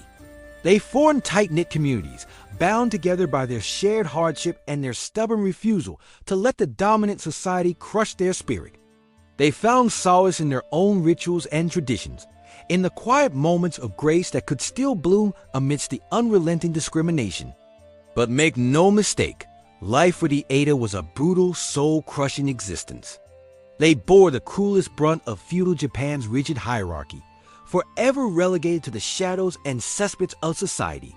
Their suffering was immense and unceasing, a testament to the human capacity for both cruelty and resilience. And so, the social fabric of feudal Japan was woven with each thread in its designated place. From the gleaming heights of the imperial court to the squalid depths of the Ada quarters, it was a tapestry of astonishing intricacy and shocking inequity, where the accident of birth determined one's entire life course. The samurai ruled with an iron fist. The peasants toiled in perpetual servitude. The artisans and merchants scraped by under suffocating regulation. And the Ada were ground into the very dirt beneath society's feet. But perhaps most tragic of all was the way this rigid hierarchy was justified and reinforced by the prevailing philosophies of the time. Neo-Confucianism, with its emphasis on social order and knowing one's place, provided a tidy cosmological framework for keeping everyone in their designated slot. Buddhism, while ostensibly offering a path to enlightenment for all, often reinforced the notion of karmic destiny. If you were born a peasant or an Ada, it must be because of your actions in a past life. Even the native Shinto religion, with its countless gods and spirits, was co-opted by the ruling classes to bolster their authority. The emperor was said to be descended from the sun goddess Amaterasu herself, a divine lineage that granted him unquestionable legitimacy. The samurai, too, claimed a sacred mandate, with their rigidly enforced code of Bushido rooted in quasi-religious notions of honor, loyalty, and noble self-sacrifice. Against this formidable backdrop of religious and philosophical justification, it's no wonder that feudal Japan's social hierarchy remained so entrenched for so long.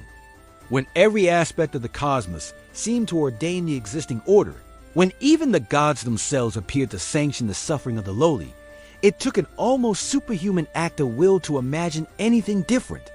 And yet, despite the unrelenting brutality of the age, glimmers of light still managed to pierce the gloom. There were always those who yearned for something more, who dared to dream of a world beyond the suffocating confines of the feudal order. Sometimes these dreamers were quashed in silence, ground under the heel of the status quo. But sometimes, against all odds, they managed to kindle a spark of change. Perhaps it was a samurai who questioned the rigid code of Bushido, who saw the humanity in even the lowliest peasant or the despised Ada, or a merchant who used his wealth to support the arts and learning, who created spaces for free thought and creativity amidst the stultifying conformity of the age, or a peasant who, through sheer force of will and ingenuity, managed to rise above his allotted station to carve out a small slice of autonomy in a world that would grant him none. These acts of defiance and self-assertion, however small or fleeting, were the seedlings of change. They held within them the promise of a different way, a hint of the transformation that was to come. For feudal Japan, as mighty and immovable as it seemed, was not eternal. No social order, however deeply entrenched, can last forever in the face of the irrepressible human spirit. But change, when it came, would not come easily. The road from feudal rigidity to modern dynamism was a long and bloody one, paved with the bones of countless martyrs and revolutionaries. It would take the wrenching upheaval of the Meiji Restoration, the shattering of the samurai class, the total overhaul of the political and economic order to drag Japan kicking and screaming into the modern age. And even then, the legacy of those feudal centuries would linger long in the national psyche. The values of conformity, of knowing one's place, of sublimating the individual to the group, these would prove stubborn weeds with deep roots in the cultural soil. Even as Japan transformed itself on the surface, becoming an industrial and military powerhouse on the world stage, those ancient hierarchies still lurked in the shadows, shaping society in subtle but profound ways. But that is a tale for another time. For now, let us take a final lingering look back at the world of feudal Japan. In all its harrowing brutality, its rigid elegance, its aching stifled humanity. It was a world of exquisite beauty and unspeakable cruelty, of soaring triumphs and crushing despair. A world where the accident of birth could seal one's fate as surely as the sword, where life was at once cheap and infinitely precious. As we contemplate this lost world, this strange and distant mirror of our own, perhaps we can find within it some glimmer of recognition. For the human experience, in all its sorrow and glory, its suffering and transcendence, is never wholly foreign to us, no matter how far removed in time and space. The ghosts of feudal Japan, long dead and gone to dust, still whisper to us across the ages, their stories aching to be heard. So let us listen and remember. Let us honor the lives that were ground down by the iniquities of the age, the dreams that were crushed under the weight of oppressive hierarchy. And let us learn, too, from their hard-won victories, their stubborn resilience, their unquenchable spark of hope in the face of overwhelming despair. For in the end, the lesson of feudal Japan is not just one of unrelenting darkness, but also the indomitable human spirit that can never be wholly extinguished. It is a reminder that even in the most suffocating of circumstances, the yearning for freedom, for dignity, for a better world can never be entirely suppressed. And that, ultimately, is the most enduring legacy of this strange and tragic era. A testament to the resilience of the human heart and its indefatigable capacity for hope. And with that thought, we come to the end of our journey through the dark annals of feudal Japan. It has been a harrowing voyage, replete with tales of brutality, oppression, and unspeakable suffering. But it has also been shot through with glimmers of light, of courage, compassion, and the inextinguishable spark of human dignity. As we close the book on this chapter of history, let us do so with a renewed appreciation for the blessings of our own time and a deepened empathy for those who came before us. And if you found these tales of a bygone age strangely soothing in their distant tragedy, perhaps you'll consider drifting off to sleep with the weight of history as your lullaby. After all, there is a certain peace to be found in contemplating the vast sweep of human experience in all its sorrow and splendor. It puts our own trials and triumphs in perspective and reminds us of the fleeting nature of all earthly things.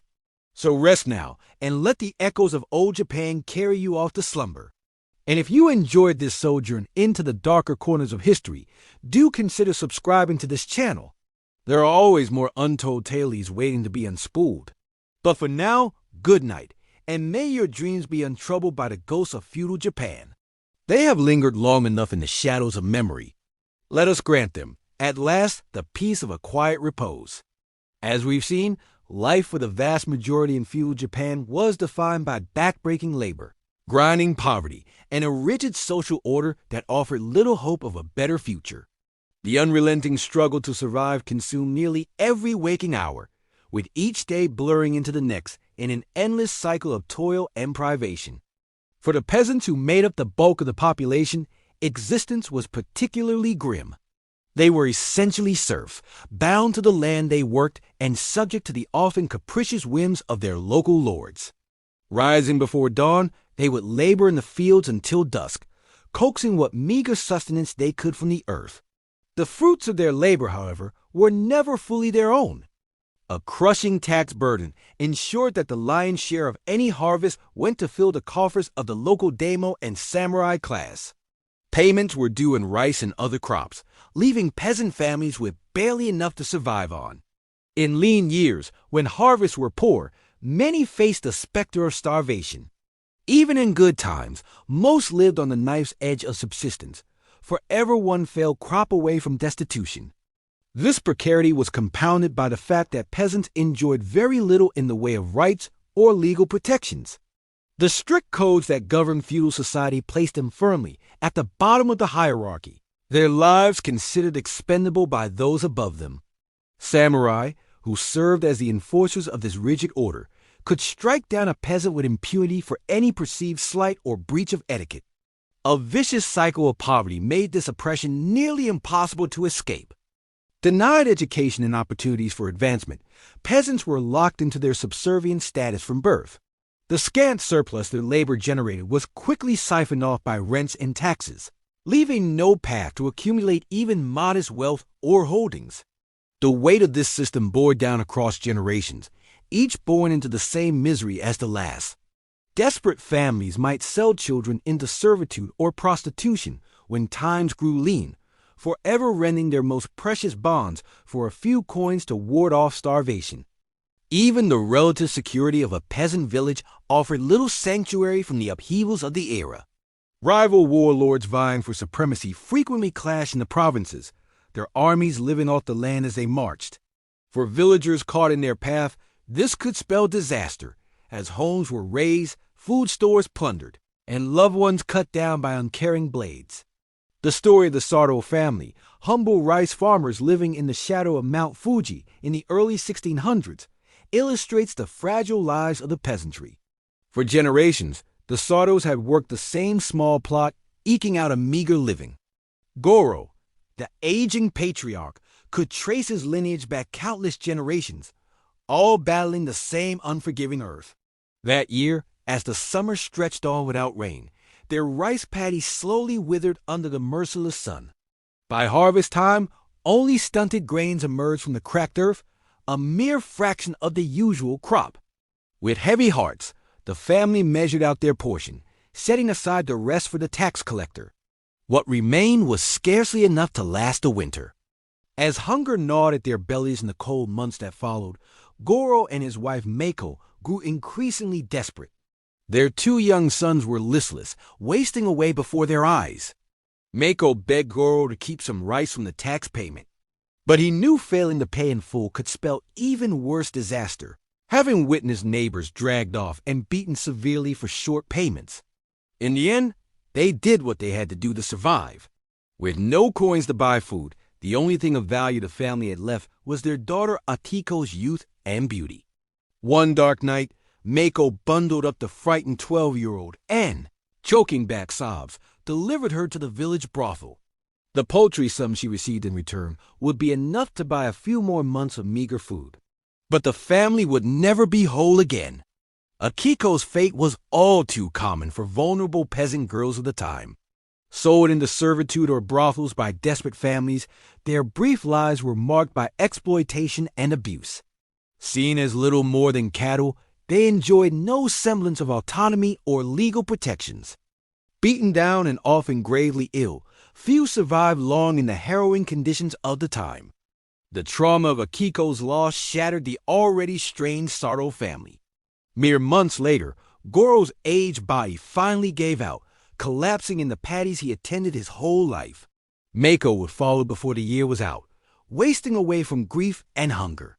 The 2 young boys, now orphaned, were left to fend for themselves, their fates uncertain in the tumult of the times. While the Sato's tale is fictional, it echoes the real accounts that survive of peasant hardship during the period. And it underscores the bitter irony of the era.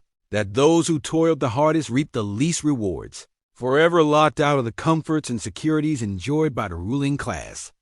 As we reflect on the immense suffering and injustice experienced by the common people of feudal Japan, it's worth remembering that their story is not entirely unique.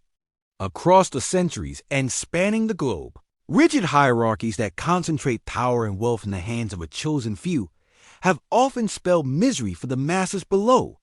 Yet we can take some solace in the fact that change, however slowly, did come to Japan.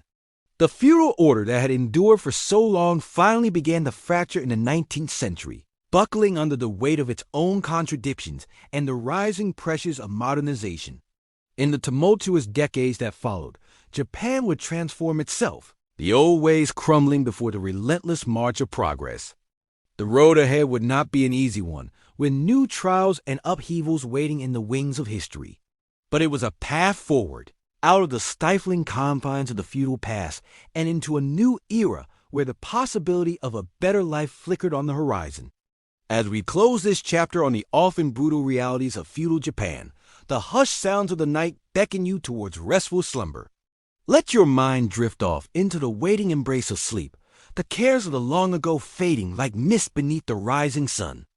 And if you found this journey through history an intriguing companion on your nightly voyages, consider giving this video a gentle tap of the like button and a drowsy click of the subscribe link. Until next our paths cross on the dusky roads of the past, I bid you the very sweetest of dreams. Good night.